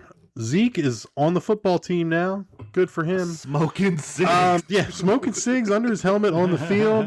And teacher Mrs. Burke is flirting with him from the stands. They're obviously during hooked a up. school. With Yes. Oh, for What? sure. Oh, yeah. What is going on here? So But he's of 19, age because but he like- failed yeah, he's senior 19. year. Okay. Yeah. That I want to say that makes sense, which it does, Probably but it's also like ethically it's also like you against probably the should not be doing rules. that. No, you should not be doing that. And did you see she had like a scarf on? Because like obviously her head came off. You know, Oh, I didn't notice that. It looked like a notice scarf. that. It looked like a tiny scarf that she had on, where like I it would didn't have see fused that. back together. Or I was imagining it. Nice. But yeah, she's out there just watching the football practice, waving all cute while she's reading Robinson Crusoe. But, like getting that cherry flavored condom. Yeah. And then Stan and Stokely are a couple. Stokely drops the goth look, very Breakfast Club. Right. Ali Sheedy ditches all the black makeup and the black clothes. Do you miss it? Do you miss the football games? Yeah. Not even no one regrets. bit or Yeah. something. Any regrets? And your And boy then Casey. Casey and Delilah, they're a couple. The most unbelievable part of the entire movie. Yes, it is. Well, okay. She doesn't have to be with him because he's the hero of the movie. Yes, she does. Like but like she said the social dynamics where his head cheerleader hooks up with Right. captain of the Lead football captain team. of the So football now team. he outranks head captain of the football team. So maybe there's But that. it still makes it's like they're making her a bad person. Yeah. I think maybe she liked that he sniffed her hair. I don't think he know. liked it. She liked it. I don't know. Anyway, I don't think she runs so that deep. Shallow. one more thing before we get to is Casey the real hero of this, and then it's the end credits. I love when movies do this. You get short clips of all the characters. Top Gun does it. Predator does it. A number of movies do this, Okay. especially from the 80s. I don't like it because it smacks of TV movie. It makes me cringe a little bit because that's what they do in TV Where movies. like I like it. recaps the character, but it shows their real name, kind of thing. You like that? Yeah, it's Okay. like Arnold Schwarzenegger Fine. as Dutch in Predator, you know, or I don't know. I like when movies. Tom Cruise as Maverick at the end of Top Gun. And sometimes it's like an actual clip like from the movie, and sometimes it's like them winking at the camera. Like in Predator, Bill Duke like looks at the camera and like offers you a drink, like holds up his flask to you, like you want to sip. Or John I don't know. I Stewart. love that shit. John Stewart's wearing an eye patch and has Yeah, all his so fingers in that missing. one, it's like, you know, hey, this is what actually happened to me, like, the next day. Yeah, he I'm was interviewed. I can't remember where I heard this. This was probably months ago, but like somebody asked him about his role in that movie and if he lived and if he would be in any kind of sequel. And he's like, there's a funny bit during the credits where, you know, I'm there with an eye patch on, but I can't see why I would survive that. Right. Oh, man. All right, so that was the movie, guys. Anything I missed? Anything you want to touch on? Like, any scenes I didn't talk about or anything like that? I got some more notes and some quotes, but... Notes and quotes. Look at you rhyming. Right? Notes and quotes. Got me. So one cool thing I liked about this movie, there's some Terminator Easter eggs. Robert Patrick obviously is in it. John, I caught this too, Mr. yeah. Connor is Casey Connor is Casey's last name, so there's Mr. Connor and Coach Willis. Robert Patrick goes up to Casey's dad is like, Mr. Connor. Also, the biology teacher, John Stewart, is Mr. Furlong. Edward Furlong plays John Connor. Yeah. So there's some Terminator Easter eggs in this. Fun stuff in there. Yeah. Let's see. Talked about that one. Talked about the football game. Let's see. Talked about, Alice Cooper we talked about. So let's talk about Casey. Is Casey a creep? Yes. Yes. He's the only thing that was creep was the hair smell. That was the only thing. The photos. Sorry, not the pictures. Sorry, the unconsenting photos of her from afar. From afar. But I mean, that's they took his porn. Right? He's still going to be bopping the bishop to Delilah's pictures on his wall. Right. I bet if you open it, there's pictures of Delilah's head on top of the. Yeah. Casey's a creep. But a harmless creep. Yeah. And then, is he even really the hero of this movie? Yes. He killed the queen out of necessity. He stepped up. He did. Okay, but he could have been he could have said, despite all this teenage angst, I want to be like you guys. You know, he could have fallen for her. But Zeke figured basically all this out. Oh, sure. Yeah. Like there were some parts where like Casey and Stokely are discussing, well, in Invasion and Body Snatchers, this happens, but it's really a rough, they talk about puppet masters and they talk about, that's where like Kevin Williamson's writing is. It's Kevin Williamson because he's talking about other horror movies that happen. In Scream. There's a ton of Randy doing the rules in Scream of horror movies is basically the scene with Stokely and Casey talking about he's the meta guy. Kevin Williamson's the meta guy. Yeah, using that conversation to reference other horror movies and stuff, anchoring it to this reality that we're in right now. Right. But, I mean, Zeke is the one that figures all the shit out. That's like, well, this drug is a diuretic. It dehydrates them. Like, they need water, obviously. He dissects the mouse to figure this shit out in their lab.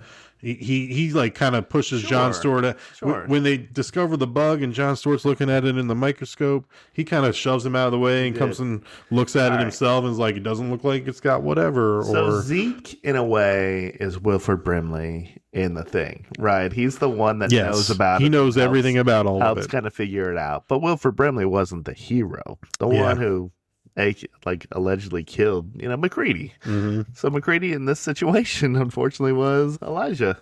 Yeah. Or Casey, right?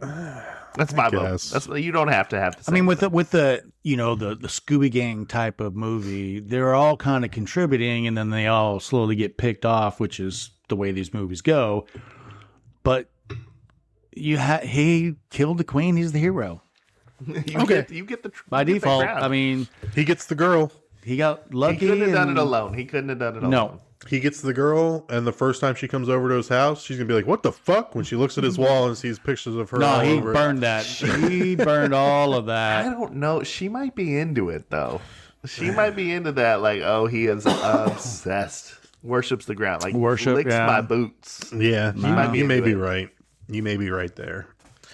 Yeah, I like some of the quotes. I like when Stokely runs into Stan. She's like, walk much? He's like, you ran into me, beast. I don't know. I like when. And then there was the seeing eye dog. Did you get to that one? Get a seeing eye dog. Maybe if you didn't paint your eyes shut. Good stuff.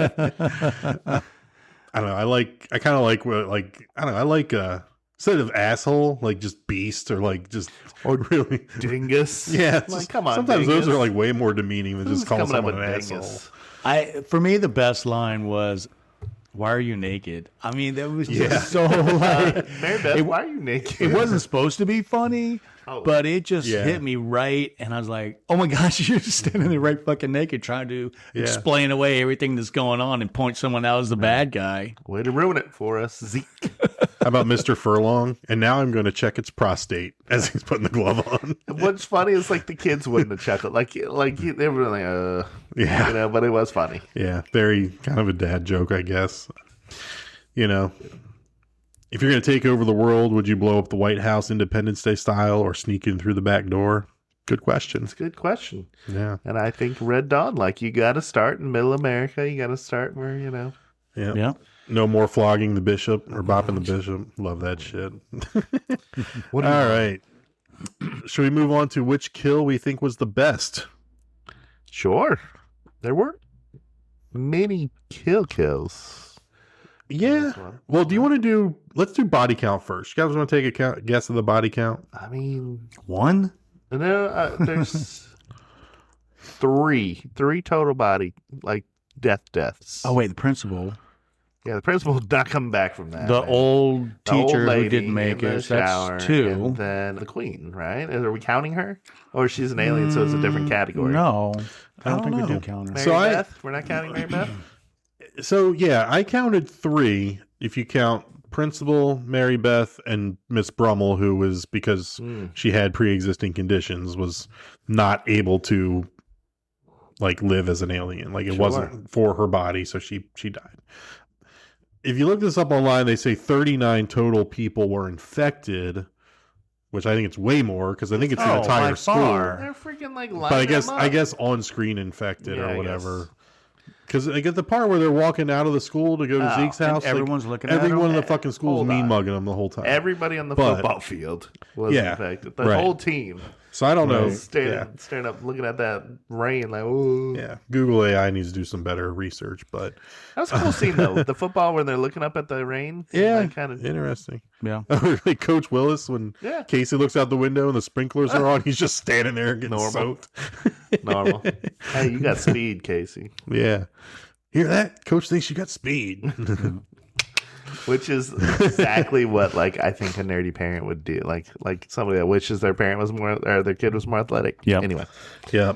So I mean, if you assume that everyone lives except for them, I don't know if you can say that the Jon Stewart is the best kill because he lives, or Selma Hayek with Robert Patrick the way he assimilates her because she lives.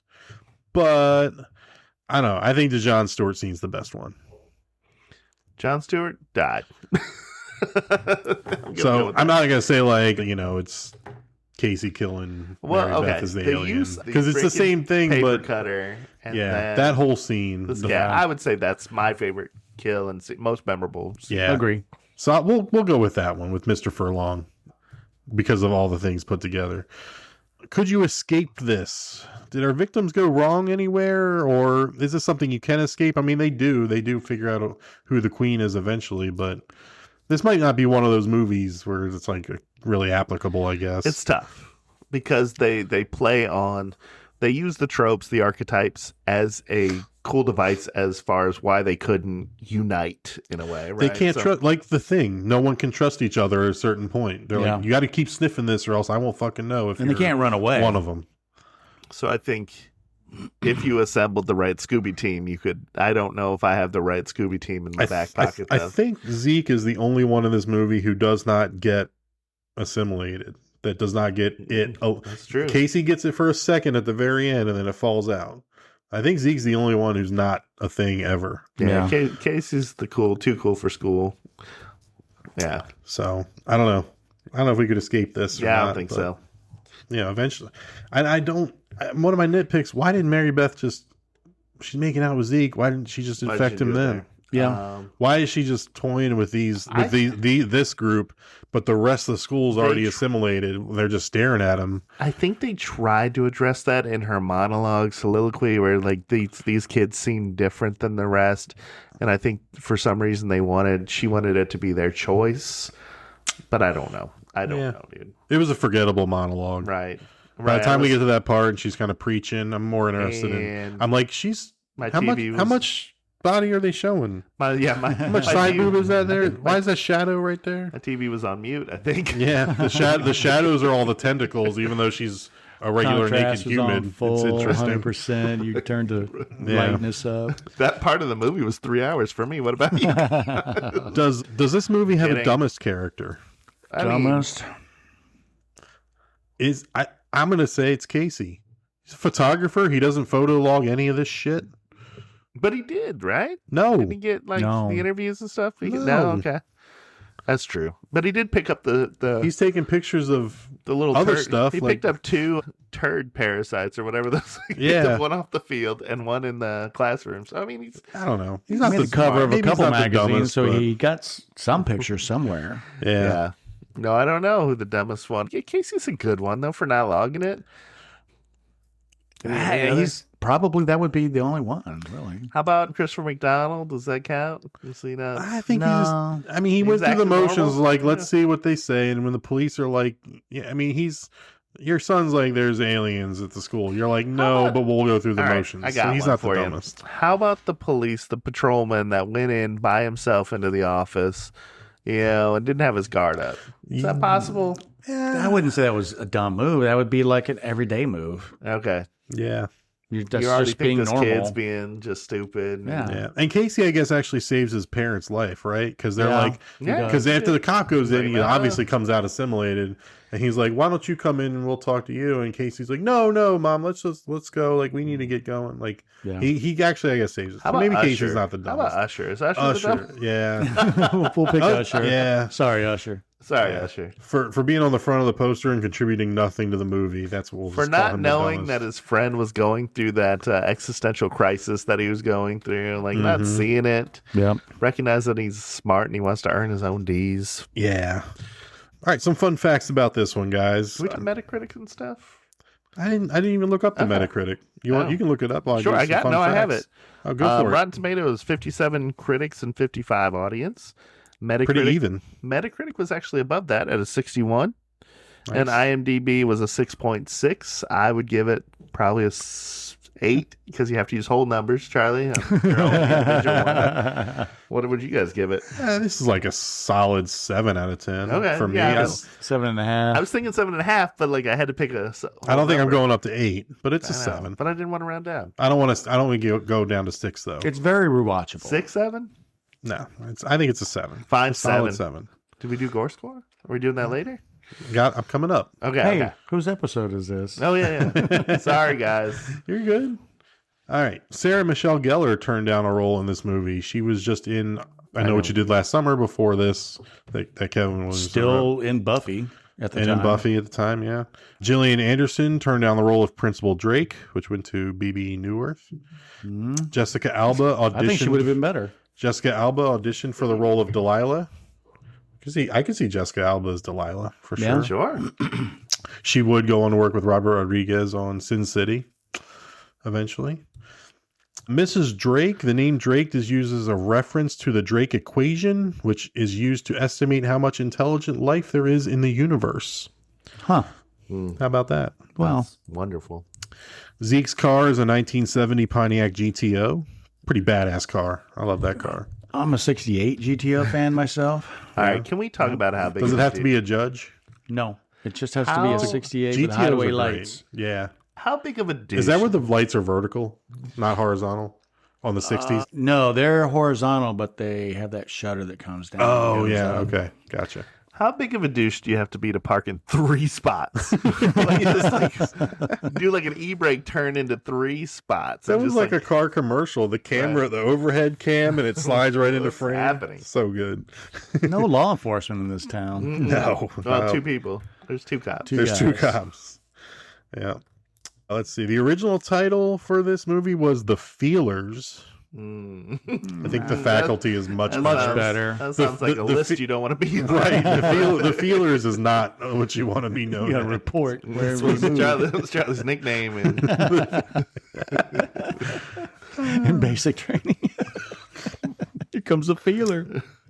So, from the scene where Zeke sells the videotapes of Nev Campbell and Jennifer Love Hewitt and claims that there's full frontal when the kids ask if they're False. nudity. Yeah, false. Nev famously cited. Nev Campbell did not do a nude scene until she was in When Will I Be Loved in 2004. Apparently, I haven't seen it. It's not good, not highly rated on IMDb, but she's nude in it a lot. A lot of full frontal, a lot of sex, a lot of long sex. Stuff apparently. doesn't interest me, Mike. Sure, I bet it doesn't. As you're just looking up where you can go stream that right now. You're like, I'm gonna cut this short, guys. Got to go brush my hair. Yeah, I'm gonna go clean my room. Jennifer Love Hewitt never did any nudity. Something she was never ever comfortable with. Unfortunately, What's funny is I think it was a wink because definitely Yeah. a wink because I think and they're both actresses that Kevin Williamson wrote for, and yeah, Nev famously had a no nudity clause for the For a longest long time, time, right? Like Wild Things, she ended up not being nude in that, right? Right. So it's Yep. like So I think it was a wink, like, we're selling these people some fake shit. Right. Yeah. He's not trustworthy. So there's a remake of The Faculty in the works. The script is being written by Drew Hancock, who is the writer-director of Companion that just came out this nice. year. Yeah. Okay. I think we all saw Companion. We all liked Companion. Yeah. Kind of begs the question, what does this movie, The Faculty, look like in 2025? Awesome. Awesome. Well, like, I don't want to get my hopes up. PG-13. I hope not. Because, like, you can... I don't think so. It'll be PG-13. So? If it's PG-13, I'm out. I mean, like, what are some of the differences? Everyone's got cell phones, internet's in your pocket. Cell phones, but, like, hopefully they're either creative or... Apps where you can take a picture of a bug larva thing and it'll just tell you what the fuck it is. Right. Those don't work. That's an alien from the movie The Faculty. Right. Oh, that's just a dog shit right there that you take a picture of. No, I think they could do it two ways. They could do it as a 97, like a timepiece. They could say like it, where it's like back in the 90s or whatever, or Stranger Things or whatever, where it's back in the 90s. Or they could nerf the cell phones right off the bat. Right? Yeah. I'll do it. Throw them all in a fire like strangers. Yeah. Or take out the cell phone tower. Right, take out the tower. Yeah, I think they reverse some of the roles where, like gender swaps. Some gender swaps, maybe. Yeah, maybe, yeah, probably. Maybe Casey is Zendaya or something. Yeah, no, Zendaya's too old, but yeah, you know what I mean though. yeah. Instead of a football coach, it's the music teacher or something like that. I don't know. I want to be a jock. We'll see. It's coming soon. I mean, it's not coming soon, but it's in the works apparently. So we'll see. We all like Companion, so I think when it comes out, I'll definitely check it out. But we'll see. We talked about Gore Score, or I'm sorry, we didn't talk about Gore Score yet. Gore Score. What do you guys have for a Gore Score on this? 1 to 10. So okay, the scalp splatting on the ground was pretty gross, and the blood coming out of Stokely's mouth was pretty gross. The finger cut off. The fingers. The head. I'm gonna go with a 3.5. 3? I was thinking like a 5, kind of middle of the road. There's blood. It's not like hidden stuff. Yeah, but it wasn't, like somebody get cut in half with a chainsaw. What about earworms going into ears? Like, is that gross? It's gross. It's gross. The one where Selma Hayek gets assimilated, the splatter out of the ear, that's gross. Yeah. Or the freaking jettison of like the 7 parasites into Elijah's face, into Casey's face. All right, I'm up to a 4. I'm up to a 4. Guys. I said 3.5 as well. I'll go up to 4. We're up to 4. Okay, I'll come down to 4. All right, sounds good. 4. 4. I thought we were gonna do like a 4.333 repeat. We got 2 more sections. Is Atticus joining us? Let's get him. Did you pause it? No, I'm gonna keep on rolling. But we got 2 more sections, so if you want to have him come down in a minute, then we can be ready to roll into them. So, IMDb, the more like this section. I Know What You Did Last Summer. Doesn't have anything to do with aliens, but is teenagers, high schoolers in a horror movie. Disturbing Behavior was number 2 on that list of if you like this, you'll like that. Right. Same reason. Yeah. But Tremors, number 3. Worms, yeah, aliens. Worms, I got aliens. I got worms. We just did Tremors 2 movies ago. Yeah. I don't know that if you take someone likes The Faculty, and I don't think I'd be like, well, if you like The Faculty, you'll love Tremors. I mean, you'll like Tremors because Tremors is good, but there he is. I don't think I'm like relating this one to that one that close. The other 2 were Jeepers Creepers and Urban Legend. Urban Legend fits, and Jeepers Creepers, they're 2 young characters. Justin Long and his sister in this are both young. That's the only similarity right there. It was a Scooby Gang movie, which maybe they were on defense the whole time though. Yeah, really. Yeah. Did you have a take on Disturbing Behavior, Justin? I feel like I cut you off. Disturbing Behavior feels like a less well done version of what we're talking about. It's hey, these kids have like a programming in their heads to be a certain way. It's really like, let's paint a picture of teenagers as, it's almost the inverse, right? Where in this one the faculties, the aliens or the disturbing creatures, and the other one, Disturbing Behavior, it's the teenagers. Like, can we fix these kids by making them a certain way? So no, it was fine. it had a cool Harvey Danger song in it, so that's cool. Yeah. Yeah. So we got Horror Hall of Fame. Is Robert Rodriguez, our director here, a Hall of Famer? Yeah. Horror Hall of You Famer. think? Okay, I think so. So we got Faculty, Planet Terror, and From Dusk Till Dawn. From Dusk Till Dawn. That's a solid 3 right there. That is a really solid 3. I put him in consideration for sure. 100% in consideration. Yeah. And Not first ballot, but consideration. Okay. Yeah. So definitely worth talking about. Yeah. Is the killer a Hall of Famer? I don't know who the killer is. Like, Mary Beth is the queen, so I don't know if we just call her the killer because all the other ones revert back to their usual self. How about is the killer or the creature the parasite / the thing? Like, I don't think so. I don't think so either. Coach Willis was a cool bad guy in this one, but it's like, no, Right. I'm going to say no. Yeah. Are any of the heroes or protagonists in this Hall of Famers? No. Casey, Zeke, Stokely, Stan. Not for me. Delilah. Any of those guys Hall of Famers? Only case would be, I think, for Hartnett, for Zeke in this one, but because he ripped a freaking paper cutter's cutting arm off. Yeah. I mean, we'll talk about that. Maybe it's a prop or something, but that's... Yeah. Maybe no. Maybe not. Not quite. Yeah. Like, if we're calling Casey the hero of the movie, then you can't, like, if that's the case, then true. Zeke's the hero, but I don't know. Yeah.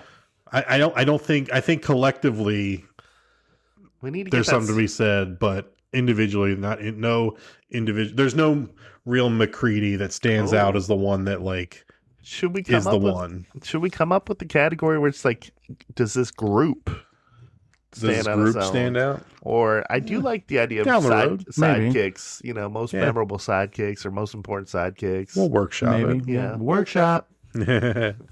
Movie props from this movie for the Hall of Fame. Are there any that you'd like to nominate? Boob magazine? No. Maybe the scat pins. The modem that he rips out. I think the paper cutter arm. The paper cutter. Yeah. I think that, for me, that would be in the Hall of Fame. Maybe the card. How about just a Hornets football jersey?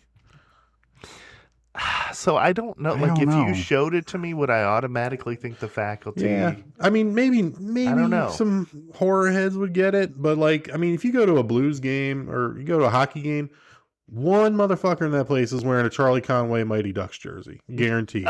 You see it all the time. You go to, there's always somebody at a baseball game wearing a Ricky Vaughn jersey. Did you guys notice when Stan's character, after he was assimilated, actually put on a jersey or whatever? Did we like that? Yeah, not just a jersey. He was in a full uniform. And pads and stuff. When did he do that? I don't remember that. They just had him. No, he was. Yeah. He was in a full uniform. No, I don't know if the jersey would, but, like, it's something I'm thinking upon our second inductions. Yeah, we got to build our list. Maybe Usher's jersey. Usher's jersey. Maybe the mascot. What was the mascot? Do we know? The Hornets. Okay. Yeah. Harrington Hornets. That would have been a good scene that they missed out on, them tackling the mascot and infecting the mascot, their own mascot. Yeah. Yep. I mean, what about the little swimmers in the fish tank with the tentacles? Those two of them? I mean, pretty Most cool. of that was CGI, except for the one that they were holding, but then you couldn't tell what it was when they were holding and Stokely puts her hand to it, and it, like, does that little crystal ball thing with the electricity, and, like, they go to her fingers. That was pretty cool. Yeah. It was like the CGI of Jon Stewart's fingers crawling away was really, really, really bad. But the other CGI of, like, the tentacles coming out of his fingers was really, really, really good. Yeah. That looked real. They did mix in a lot of practical stuff, too, I read. But the fingers did kind of almost look like stop motion. It did look silly, yeah. Oh, you think so? Oh, yeah. It was definitely stop motion. It had the look. I don't know if it was or not, but it was a really bad CGI or stop motion. Yeah. Cool. So we'll nominate some of those when we get back to our Hall of Fame episode. Yeah. We'll revisit some of these. But for now, we have, before we do our final thoughts, Atticus with us, our 15-year-old. Place looks great, Atticus. You cleaned up after your party really well. Looks like nothing ever happened. Good job. welcome to the show. Yeah, I mean, you're turning 16 in a little bit. So do we have to kick him off the podcast, or do we have to find another 15-year-old? Yeah, we'll be all right. Just a random 15-year-old? Hey, kid, come here. We got a van. Don't you have a van? I got a podcast. Jeez. All right, what are your thoughts on the movie? I'll let you cook just a minute uninterrupted. What's your thoughts? I actually really enjoyed it. Like, it reminded me of a lot of The Thing. So, like, which you could see how it reminds you of The Thing, especially the final monster. It reminded me of, like, the head spider for some reason. Like, when Maribeth turned into, like, the weird thing. Yeah. That was a pretty cool scene, in my opinion. Did I make you watch the censored version? Like the made-for-TV version? Nope. There were boobies. So. What? You didn't like that, right? Shadowed boobies. Nah, they were full boobies. All right, so grade it for us. Whatever scale you want to give it. We'll figure it out. 3.5 out of 5. 5. Okay. Okay. So it's a 70, and I think that's where Mike and Charlie were on this one, right around a 7 out of 10. Yeah, right? 7 out of 10, solid. I rounded, so I was at like a 7.5, so I bumped up to an 8. But all right, favorite scene? When he like stabbed the teacher with the like pen with the aspirin in it or whatever, and like he just dissolved and stuff. The caffeine, yeah. The scat. The scat. The scat. Yep. Do you have a teacher or have had a teacher that you think they might be an alien? From Men in Black? Like, well, yeah, like it's a trope. It's in Men general. in Black, but it's also, and in this, and it's a trope, yeah. But what we talked about earlier on the show, we talked about some teachers we had that we were like, man, that guy's an alien. I don't know if I can name one off the top of my head. No. If I looked back, I would probably see one that's like, that guy's probably an alien. That's kind of where I was at, but I've said like, it was always weird for when I was your age to run into teachers in like anywhere other than school.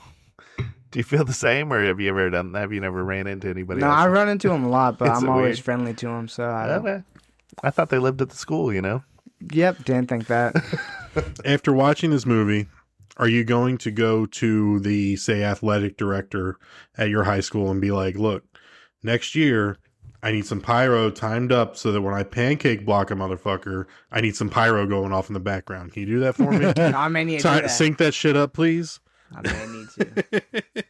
Because that's so easy to do. How did you feel when Stokely said, oh, you only won the game because your completed passes? I don't think he got Did it. sound like a human behavior? Like, No. did it sound like something somebody would say to somebody? No, I didn't think, like, I knew there was something off immediately, like, especially, like, just from the beginning. It's just I knew something was off with the people. Like, even, like, when they met with the, like, dean, like, I could tell that What are we talking about? Remember, like, at the beginning, when they met with the dean. The Principal Drake? Principal, yeah. And then, like, as soon as the theater director person came back, I knew she was infected immediately because, like, I didn't think she would not have come back at all. Oh, you think when, like, the door was all locked up? Oh, yeah. When she came back, I knew something was wrong. Have you seen the movie Carrie? Yeah. Did you recognize the theater lady, as you called her, as Carrie's mother? No. The craziest character in that one. Because I came in halfway through. So. Oh, and Carrie. Okay. Yeah. All right. How about, like, there were a lot of us that saw this when it came out, so a lot of characters and actors weren't established yet. Did you watch this and say, oh, that's that person, that's that person, that's that person? Like, Yeah. what was the most? I recognized 3 people. Who'd you recognize? The nurse was from Grown Ups. Oh, yeah. From Grown Ups. From Grown Ups. So. Showing your age there, Atticus. The PE teacher, well, like, the coach, he was actually in the show I was watching called Peacemaker. Robert Patrick was Yeah, in Peacemaker? he's in Peacemaker. He's his dad. And then, isn't Casey, he's Frodo, right? He's freaking Yes. Frodo. Yeah. Motherfucking Frodo. Showing your age.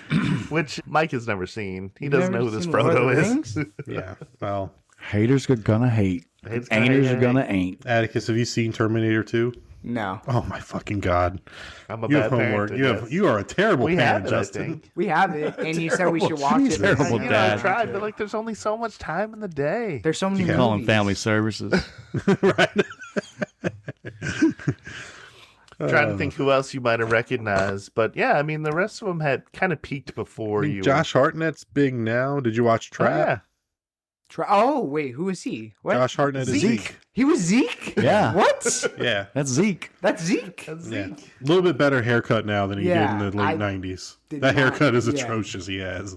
But he looks the same. He still looks young as hell. Bedhead. I think they were going for bedhead. These kids are maybe just showing up without combing their hair, you know? Man. Yeah, besides the things, any other influences you could recognize on this? Not really. Do you feel like high school is like this? No. Oh, what? Yeah, I mean, that's bizarre, right? Have you ever seen a bunch of bullies taking a nerd and shoving their nuts into a flagpole? Never seen it. Nope. Because you were part of it? You were like one of the people holding totally the nerd? Oh, thought I raised you better. So there's a remake of this is in the works apparently. It's being written right now. I don't know if you watched Companion with your dad at all, but the Drew Hancock who wrote and directed Companion is working on a remake of The Faculty. So what do you think a 2025 version of this, you being a current high schooler, kind of would look like? I don't know if it would be like with the drugs especially. I don't think the scat, I don't think it's going to be in a pen. I think it's going to be something.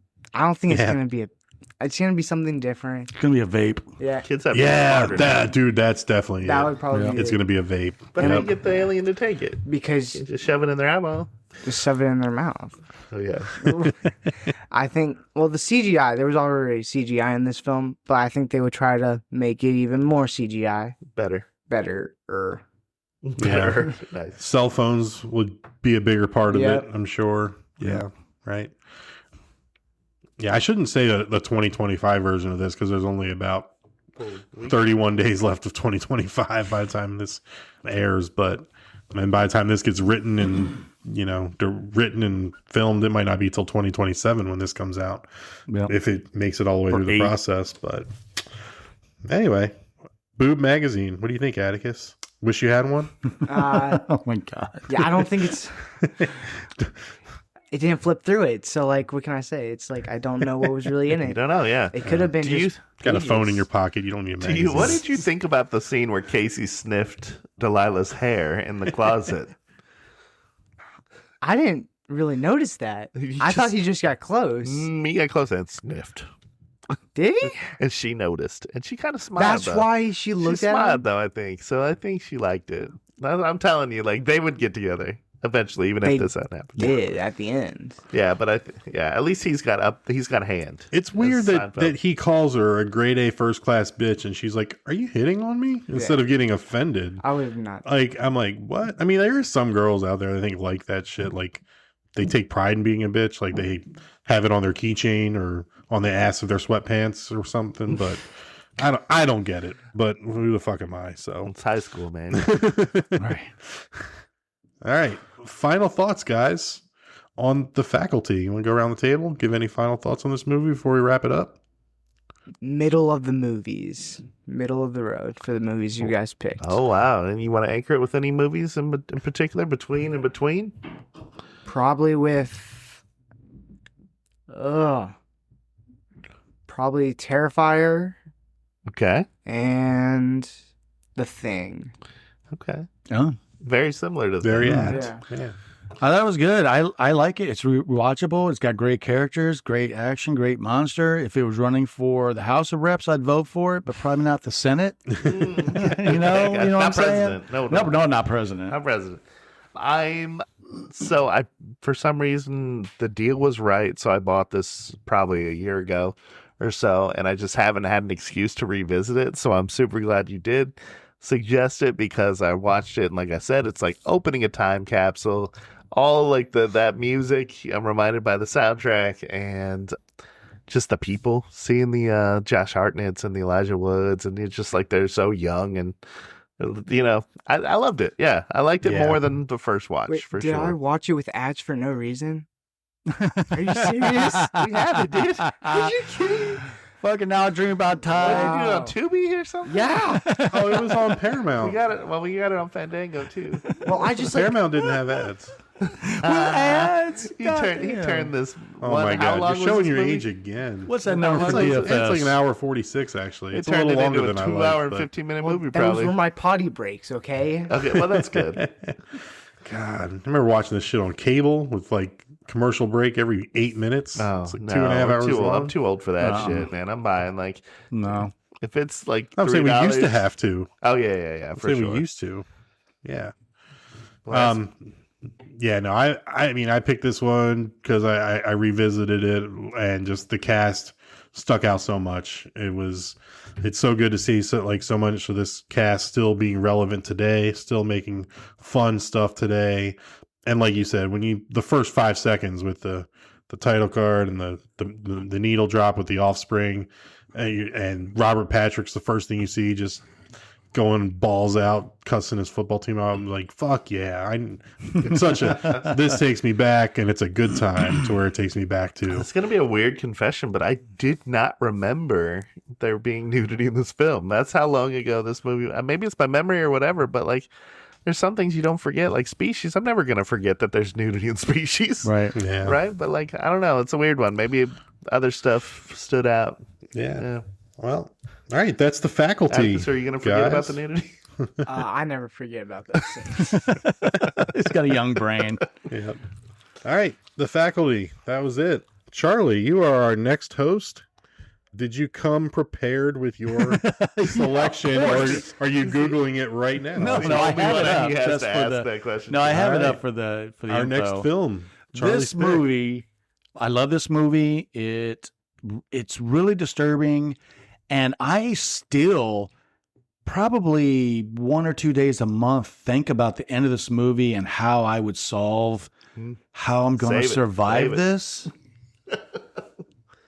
2014, It Follows. Yes. It Follows is so good. I saw this with one of my It is the shit. friends. It was one of the All best right, movies I everybody. ever It saw. sounds like everybody's excited about this one.